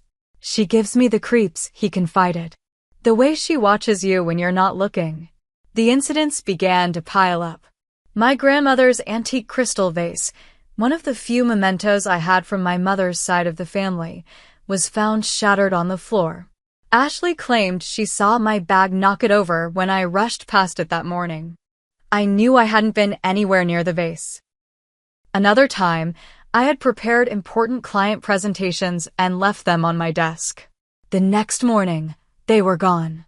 Ashley found them in the recycling bin, damaged by coffee stains. Maybe you accidentally threw them away when you were cleaning up last night, she suggested innocently. The most disturbing incident involved my reputation. I began receiving concerned texts from family friends asking if I was doing okay or if I needed help. Eventually, Aunt Marie, my father's sister who lived in Boston, called me directly. "Cassie, I'm worried about you," she said. "Eleanor mentioned that you've been drinking a lot. Is everything all right?" I was stunned. Drinking? Aunt Marie, I barely have a glass of wine with dinner sometimes. Who told Eleanor that? There was an uncomfortable pause. Ashley expressed concern to her mother. Said she's found empty bottles in your room and that you come home intoxicated regularly. The accusations were entirely fabricated.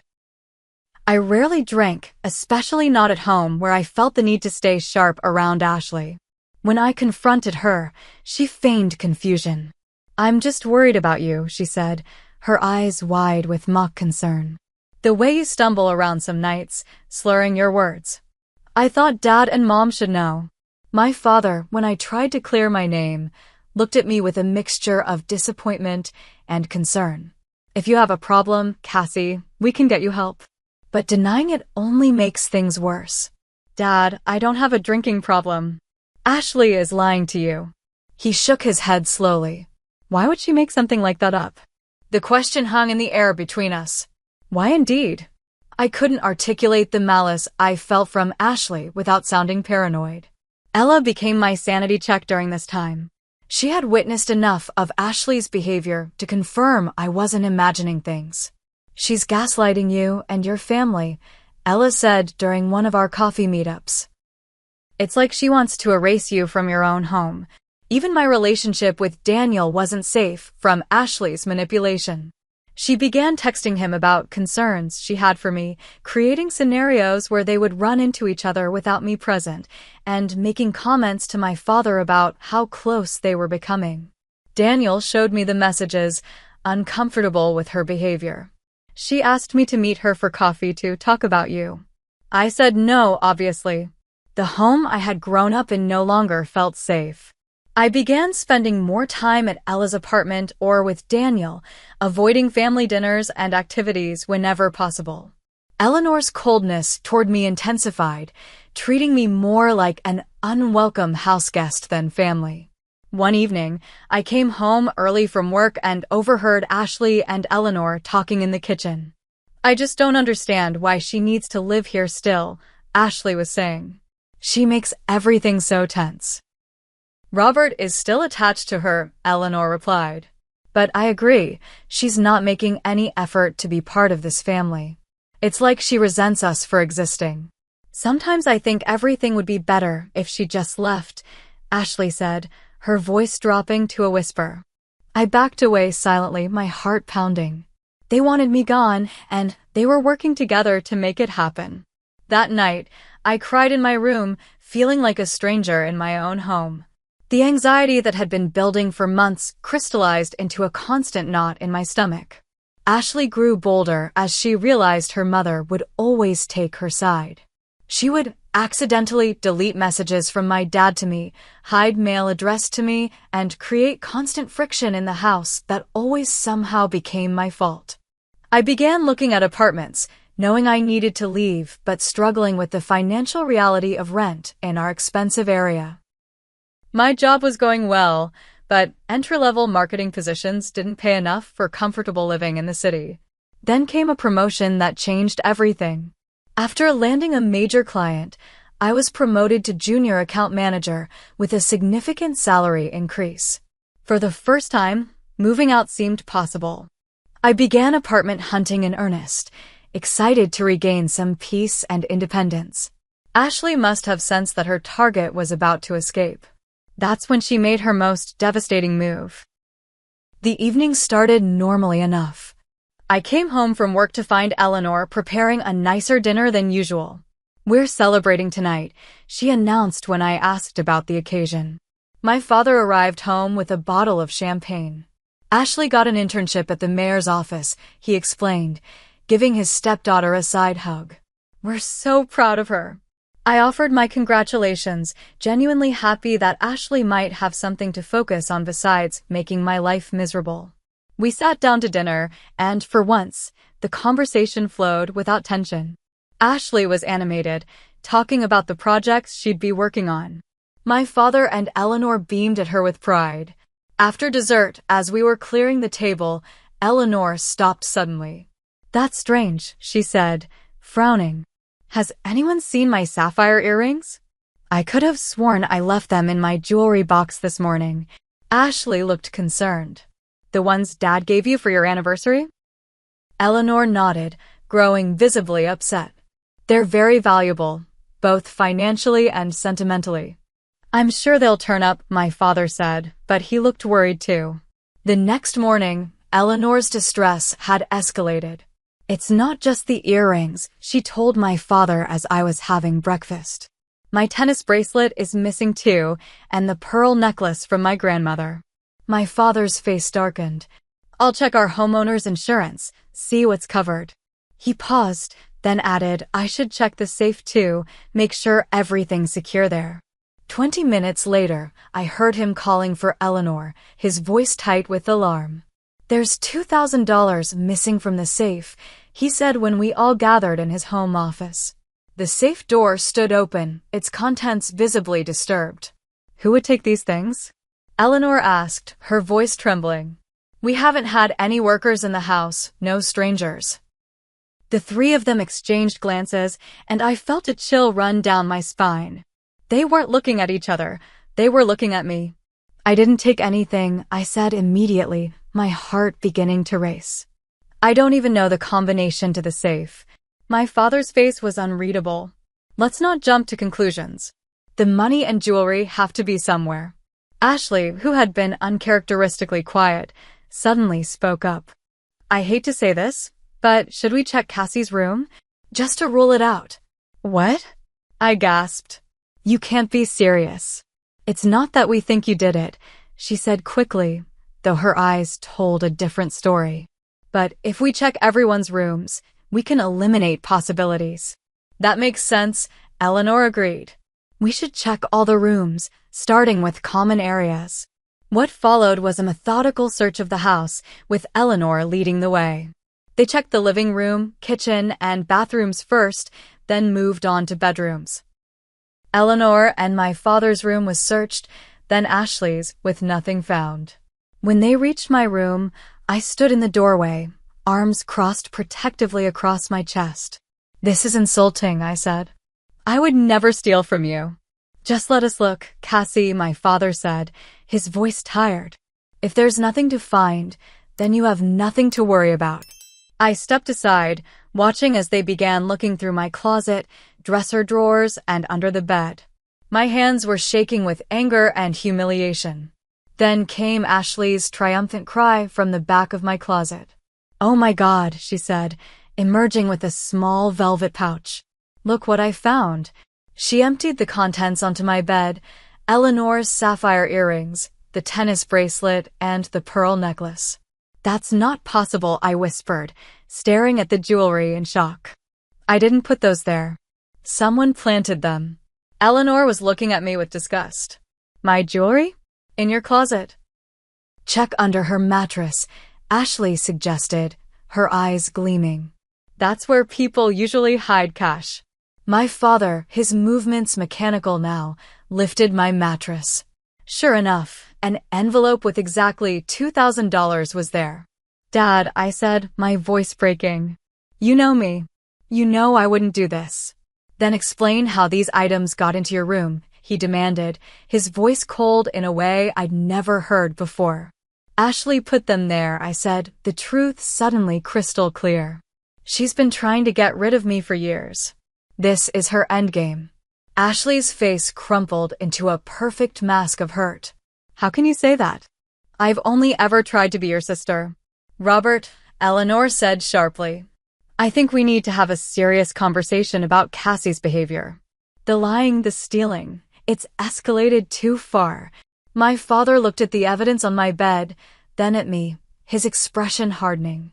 Get out, he said quietly. What? I couldn't believe what I was hearing. I want you out of this house by morning, he continued, his voice gaining strength. I can't even look at you right now. Dad, please, I begged, tears filling my eyes. This is a setup. I would never steal from you or Eleanor. Enough, he shouted, making me flinch. I've made excuses for your behavior for too long. The resentment, the jealousy toward Ashley, the drinking problem you won't acknowledge. And now this? It's too much. I don't resent Ashley, I don't have a drinking problem, and I didn't steal anything. I cried, desperation making my voice rise. Dad, it's me. You know me. But the man looking back at me wasn't the father who had raised me. His eyes were cold, unfamiliar. I thought I knew you. I was wrong. I want you gone by morning. You can come back for the rest of your things when we're not here. He turned and walked out, Eleanor following close behind, her arm around a sobbing Ashley. The door closed, leaving me alone with the planted evidence and the ruins of my life. I collapsed onto my bed, sobbing uncontrollably. Through my tears, I called Ella, then Daniel. Both rushed over to help me pack essential items. Daniel's face was taut with anger as he loaded boxes into his car. This is insane, he kept saying. How can your father believe this? Ella was more practical. You can stay with me until you find a place. We'll figure this out, Cassie. As we drove away from the house at midnight, I looked back one last time. Through the upstairs window, I caught a glimpse of Ashley watching our departure, a satisfied smile playing on her lips. The first few weeks after being thrown out were a blur of grief and disbelief. I moved in with Ella temporarily, sleeping on her pull-out couch, and trying to make sense of how my life had imploded so suddenly. I called my father repeatedly during those first days. Most calls went straight to voicemail. When he did answer, the conversations were brief and cold. I need more time, Cassandra, he'd say, using my full name as he did when I was in trouble as a child. The betrayal is too fresh. There was no betrayal, Dad, I'd plead. I was set up. If you would just listen to me. But he would always cut me off. I found the evidence myself. Please don't make this harder than it already is. After 2 weeks of these painful exchanges, he stopped answering altogether. I discovered he had blocked my number when a call from Ella's phone went through, but he hung up immediately upon hearing my voice. Daniel was my rock during this time. He came by every evening after work, bringing dinner and offering quiet support. After a month of watching me struggle with the cramped living arrangement at Ella's, he broached the subject of moving in together. My place is small, but it's better than a sofa, he said, taking my hand. We've talked about living together eventually. Why not now? It's too soon, I argued weakly. I don't want you to feel obligated because I'm in a bad situation. This isn't obligation, Cassie. It's love. His sincerity broke through my defenses. Besides, it makes financial sense while you're looking for a place of your own. I moved in with Daniel the following weekend. His one-bedroom apartment became our sanctuary, though adjusting to cohabitation under these circumstances wasn't easy. I woke from nightmares, reliving the moment my father told me to leave. Panic attacks ambushed me at odd moments, in the grocery store, at work, riding the subway. Daniel suggested I see a therapist. You've experienced a major trauma, he said gently. It's okay to need help processing it. Finding Dr. Karina Wilson was a turning point. A calm, insightful woman in her 50s, she helped me understand that what I was experiencing was a form of PTSD. Being rejected by a parent triggers our most primal fears of abandonment, she explained. Add to that the gaslighting you experienced, and it's no wonder you're struggling. Through weekly sessions, I began to untangle the complex web of emotions: grief for the father I thought I knew, rage at Ashley's manipulation, and deep-seated fear that maybe I was somehow unlovable or defective. Around this time, Aunt Marie reached out. She had heard through family channels about what happened, but didn't believe the accusations. "I've known you since you were born, Cassie," she said when we met for coffee. "And I've seen how that girl operates. This has her fingerprints all over it." Aunt Marie had always kept her distance from Eleanor and Ashley, sensing something off about their dynamics. "Eleanor always wanted your father all to herself," she observed. "And Ashley learned from the best how to manipulate situations." Hearing someone from my family believe me was both validating and painful. "Why can't Dad see it?" I asked, wiping away tears. "Because he doesn't want to," she said simply. Admitting Ashley set you up means confronting some very uncomfortable truths about his new wife, his marriage, and his own blindness. It's easier to believe you're the problem. After 2 months of trying to contact my father and being rebuffed, I made the difficult decision to stop reaching out.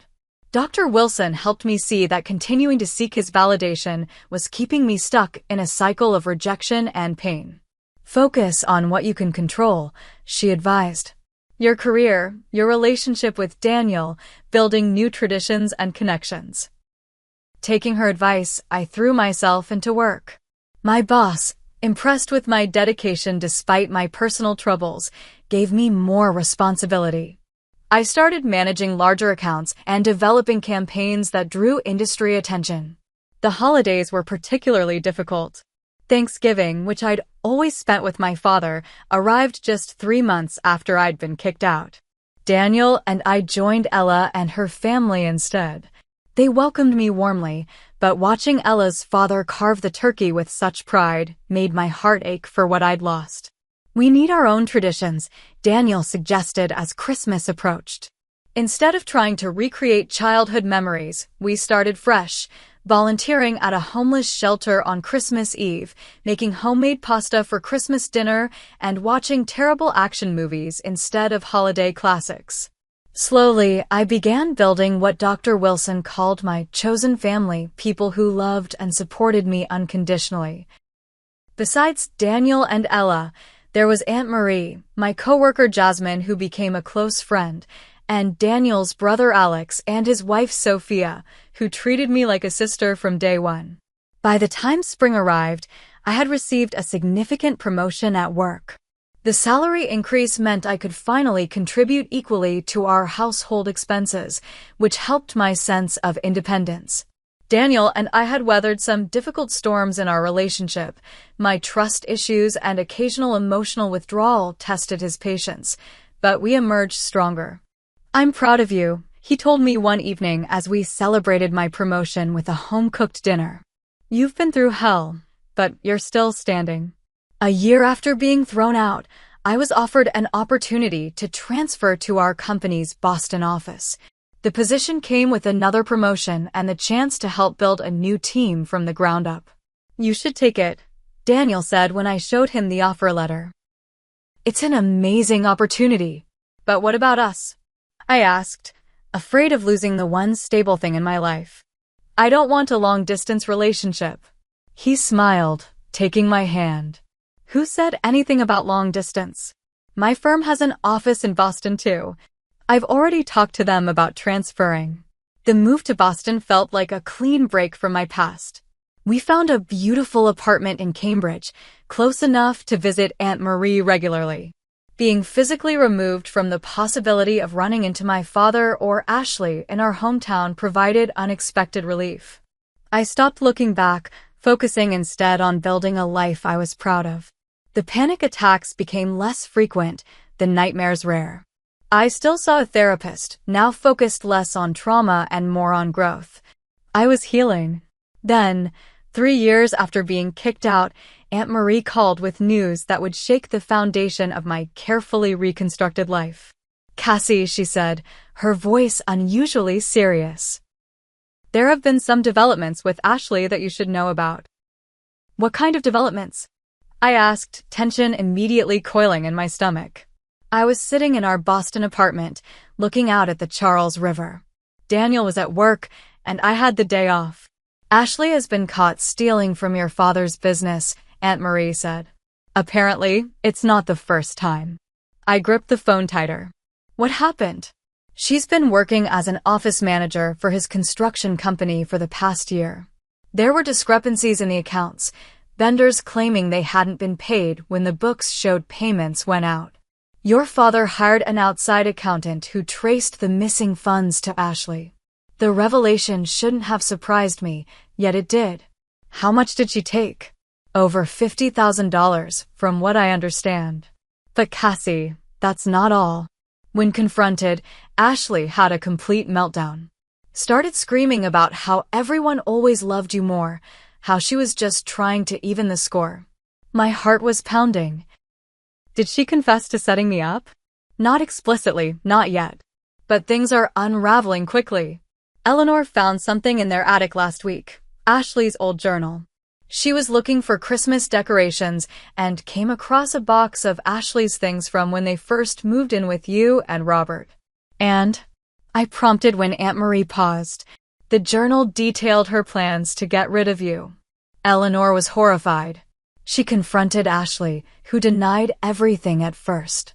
But when faced with her own handwriting, well, it wasn't pretty. I sat in stunned silence, processing this information. After 3 years of being labeled the thief, the truth was finally emerging. "There's more," Aunt Marie continued. "Several of your parents' friends have been reaching out to your father, telling him they never believed the accusations against you. Apparently, they saw through Ashley's act but didn't feel it was their place to interfere. Now they speak up," I said bitterly. "Better late than never," Aunt Marie replied. "The point is, your father is starting to see the full picture. He found the original jewelry and cash, by the way." "What?" "Where?" "In a lockbox in Ashley's closet, hidden under the floorboards. Eleanor was cleaning out her room after the business theft and found it. The original stolen items were there, along with other things she'd taken over the years." My mind was reeling. So the jewelry she found in my room. Duplicates, apparently. She bought them online, cheap knockoffs that looked convincing enough in the moment. Your father wasn't exactly examining them carefully when he was busy being furious with you. I let out a long, shaky breath. "What's happening with Ashley now?" "She's moved out. Your father threatened legal action over the business theft, and she panicked. Packed a bag and disappeared to stay with some friend in Nevada. Eleanor is devastated, both by Ashley's actions and her own role in enabling them." "And my father?" I asked, almost afraid to hear the answer. Aunt Marie's voice softened. "He's been trying to find you, Cassie. He's called me several times asking for your address or phone number. I've held him off, told him I needed to talk to you first." "I don't know if I'm ready to talk to him," I admitted, tears welling in my eyes. "You don't have to decide right now. But you should know he's finally seen the truth, for whatever that's worth." After hanging up with Aunt Marie, I sat motionless, staring out the window as the afternoon light shifted across the river. When Daniel came home, he found me in the same spot, tear tracks dried on my cheeks. I told him everything Aunt Marie had shared. His reaction was protective, angry on my behalf. "Now he believes you?" After 3 years. Daniel paced our living room, running his hands through his hair in frustration. "Where was this investigative spirit when it mattered?" "I know," I said quietly. "But Aunt Marie says he's trying to find me." Daniel sat beside me, taking my hands in his. "What do you want to do?" "I don't know," I answered honestly. Part of me wants to talk to him, to hear him admit he was wrong. Another part feels like it's too late, that too much damage has been done. "Whatever you decide, I'm with you," he promised. For weeks, I sat with the knowledge that my name had been cleared, but chose not to reach out to my father. I discussed the situation extensively with Dr. Wilson, working through the complex emotions it stirred up. There's no right or wrong way to handle this, she assured me. Reconciliation isn't mandatory, even when the truth comes out. Ella was less diplomatic when I called her with the news. He made his choice 3 years ago, she said firmly. You don't owe him a second chance. Aunt Marie kept me updated on developments. Ashley had been formally charged with embezzlement from my father's company. Eleanor and my father were in counseling, their marriage strained by the revelations. And my father continued asking about me. Then, on a rainy Tuesday evening, my phone rang with an unfamiliar number. Against my better judgment, I answered. Hello, I said cautiously. There was a moment of silence, then a voice I hadn't heard in 3 years. Cassie? My father sounded older, his voice rougher than I remembered. It's Dad. My throat tightened. I couldn't speak. Please don't hang up, he said quickly.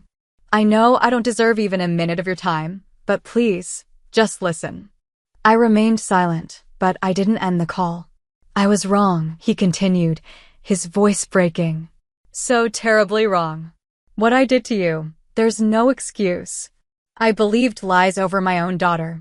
I threw you out without giving you a fair hearing. He paused, and I could hear him struggling to maintain composure. I failed you in every way a father can fail. And I'm so sorry. When I still didn't respond, he added, I don't expect forgiveness. I just wanted you to know that I know the truth now.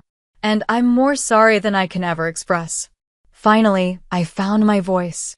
I need time, I managed to say. Of course, he replied quickly. Take all the time you need. I'll be here if you're ready to talk.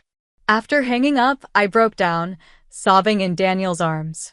The validation I had craved for so long had finally come, but it felt hollow, arriving years after the damage had been done. Over the next few weeks, my father left occasional voicemails, never pushing for a response, just brief updates or memories from my childhood. I found that photo of us at the Grand Canyon today, one message said. You were 8 and insisted on wearing your Wonder Woman cape for the entire trip. After nearly a month of these one-sided communications, I texted him, I'm willing to meet. One time. To talk. His response was immediate. Thank you. Name the time and place. I chose a coffee shop halfway between Boston and our hometown, neutral territory for what would be the most difficult conversation of my life. I arrived at the coffee shop 20 minutes early, choosing a table near the back with a clear view of the door. Daniel had driven me there and waited in a bookstore across the street, respecting that this was something I needed to do alone, but wanting to be nearby for support. My hands trembled slightly as I wrapped them around my coffee mug.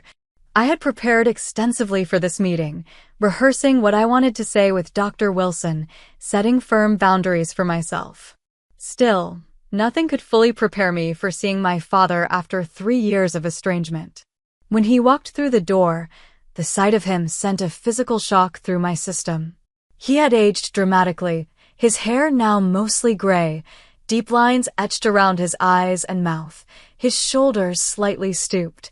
He scanned the room anxiously until his gaze landed on me.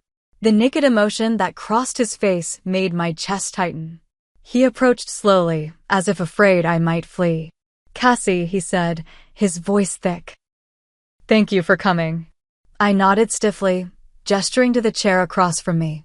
He sat down, hands clasped tightly on the table.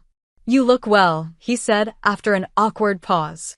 The Boston air agrees with you. I've built a good life there, I replied, my voice steadier than I expected. No thanks to you. He flinched but nodded. I deserve that. I deserve much worse. Why did you believe her? The question burst from me before I could contain it. After everything we'd been through together, how could you think I would steal from you? My father took a deep breath, his eyes filled with shame. I've asked myself that same question every day since I learned the truth.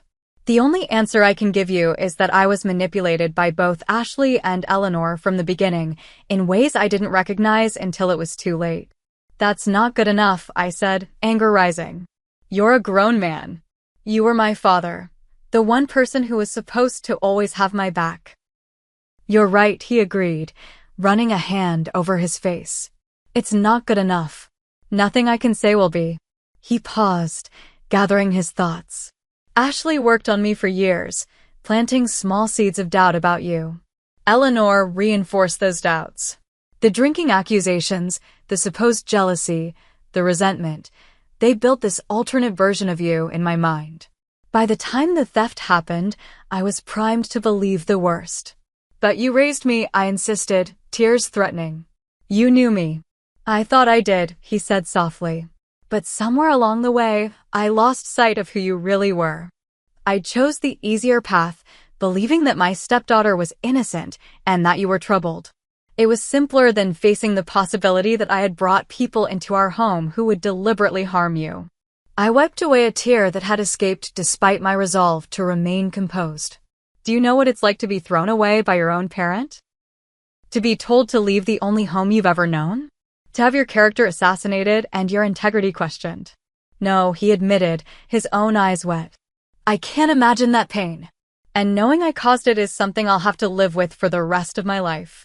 Where is Ashley now? I asked, changing the subject before my emotions overwhelmed me. She's in Reno, living with a friend. There's a warrant for her arrest here for the embezzlement charges, but Nevada hasn't extradited her yet. He looked down at his untouched coffee. We've had no contact since she left. I don't know if we ever will again. And Eleanor? He shifted uncomfortably.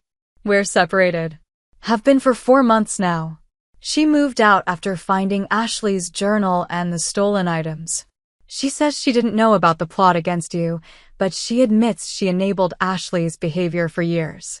Part of me felt vindicated hearing this, but another part felt strangely hollow. So your new family fell apart. It wasn't a real family, he said with sudden vehemence. It was built on manipulation and lies. The only real family I ever had was you, and I destroyed that. We sat in heavy silence for a moment. I found all your letters, he said eventually. The ones you sent during that first year. Eleanor had been hiding them from me. I only discovered them after she moved out. I wrote to you every week for 6 months, I said, the old pain surfacing. Then every month for another 6. You never responded. I never saw them until 4 months ago. By then, his voice trailed off. By then you had stopped trying to reach me. I don't blame you. I took a sip of my now cold coffee, trying to process this new information. Even this small revelation changed the narrative I had constructed about his callousness. What do you want from me now? I asked directly. Why did you try so hard to find me? I want whatever you're willing to give, he answered. Ideally, a chance to rebuild some kind of relationship. But I understand if that's not possible. At minimum, I wanted you to hear the truth from me, to know that I recognize how badly I failed you. I studied his face, the familiar features now mapped with grief and regret.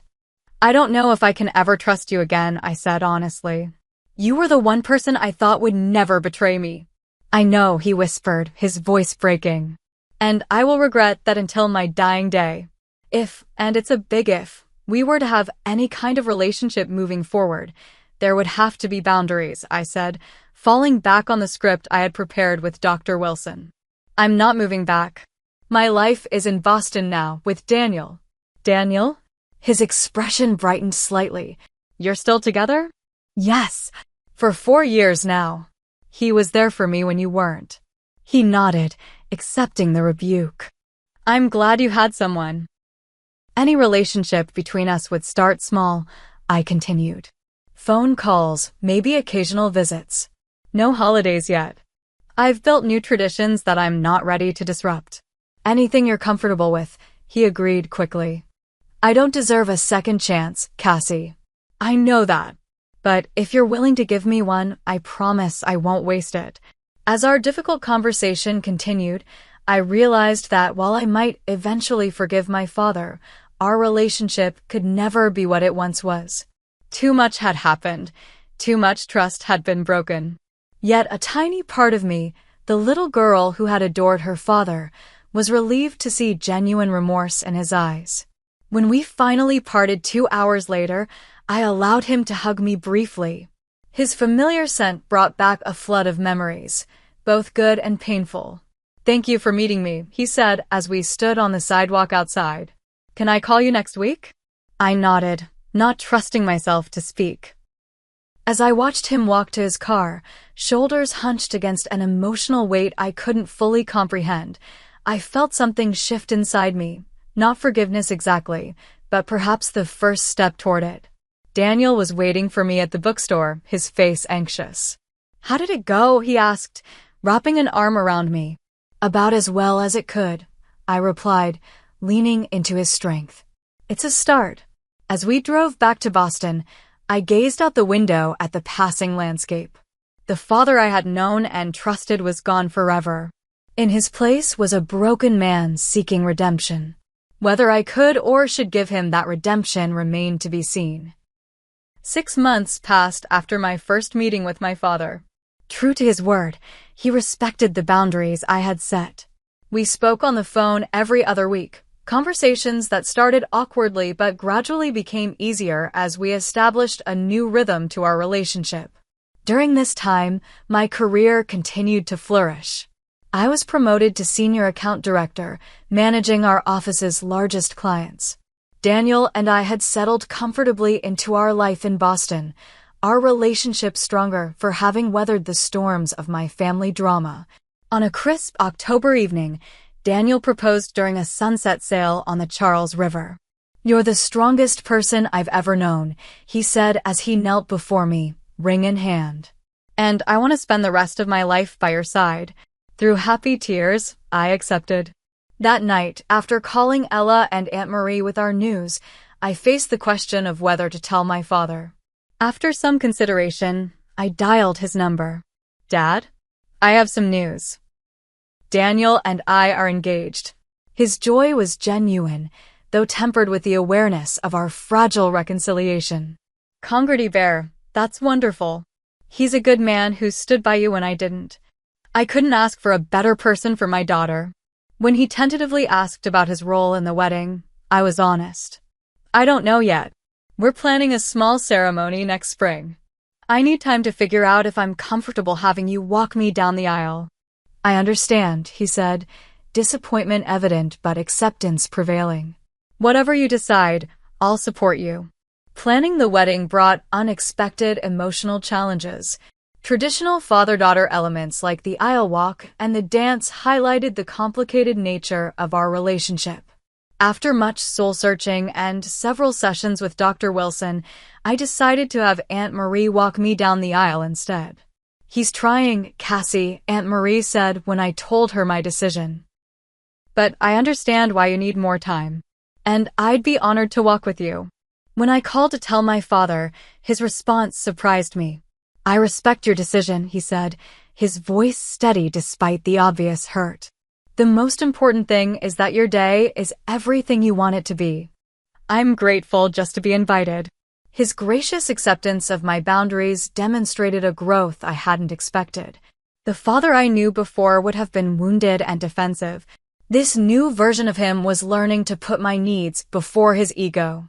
Throughout these months, I continued to build what Dr. Wilson called my chosen family, people who had earned my trust through consistent support and love. Ella would be my maid of honor. Daniel's brother Alex and his wife Sophia had become dear friends. My colleagues Jasmine and Marcus had integrated into our social circle, joining us for weekend brunches and game nights. Blood ties, I was learning, guaranteed nothing. It was daily choices and actions that created true family bonds. In December, an unexpected package arrived at our apartment. Inside was a small, worn leather journal with a note from my father. "These belong to your mother. I've kept them all these years, reading them when I missed her. I think it's time they came to you." The journals covered the year before her death, her thoughts, hopes, and reflections as she faced her mortality. Reading her words was like finding a piece of myself I hadn't known was missing. Her voice, witty, wise, and deeply loving, spoke to me across the years. My greatest hope, she had written, is that Cassie will grow into a woman who knows her own worth, who doesn't need others' validation to recognize her own strength. Robert promises he'll make sure of it, but I worry his own need for connection will make him vulnerable. My sweet husband sees the best in everyone, sometimes at the expense of seeing the truth. Her insight into my father's character was startling in its accuracy. She had anticipated his blind spot, the very weakness that Ashley and Eleanor had exploited. I called him after reading the journals. "Thank you for sending these," I said, my voice thick with emotion. "They mean everything to me." "They always should have been yours," he replied. "I was selfish keeping them so long." This gesture, returning a piece of my mother to me, marked another small step in our healing process. It didn't erase the past, but it offered a bridge toward a possible future. As the new year began, I found myself reflecting on the journey of the past 4 years. The betrayal that had once defined me now felt like just one chapter in a longer story. I had survived being cast out, had rebuilt my life from the ground up, and had found strength I never knew I possessed. The trust one once had in my father was gone, replaced by a cautious, conditional relationship built on clear boundaries and ongoing effort on his part. Some days I wondered if complete forgiveness was possible. Other days, catching glimpses of the father I had once adored, I felt hope that we might eventually find our way to a new kind of relationship, not what we had before, but something honest and sustainable. Daniel and I visited him for dinner in February, the first time I had returned to my hometown since our initial meeting 6 months earlier. He had moved to a small townhouse, having sold the family home after his separation from Eleanor. "Too many ghosts in that house," he explained as he showed us around his new place. "Too many mistakes." Over dinner, he asked thoughtful questions about our wedding plans and my work, careful not to pry or overstep. When he showed interest in Daniel's architectural projects, it wasn't forced or performative. He genuinely wanted to know about the man I had chosen. As we were leaving, he handed me a small box. "This was your mother's," he said. "I thought you might want it for your something old at the wedding." Inside was my mother's delicate silver bracelet, the one she wore in all my favorite photographs of her. I had assumed it was lost years ago. "Eleanor found it in Ashley's things," he explained quietly. "Among the other items she had taken." I slipped it onto my wrist, feeling a connection to my mother that transcended the years and pain. "Thank you," I said simply.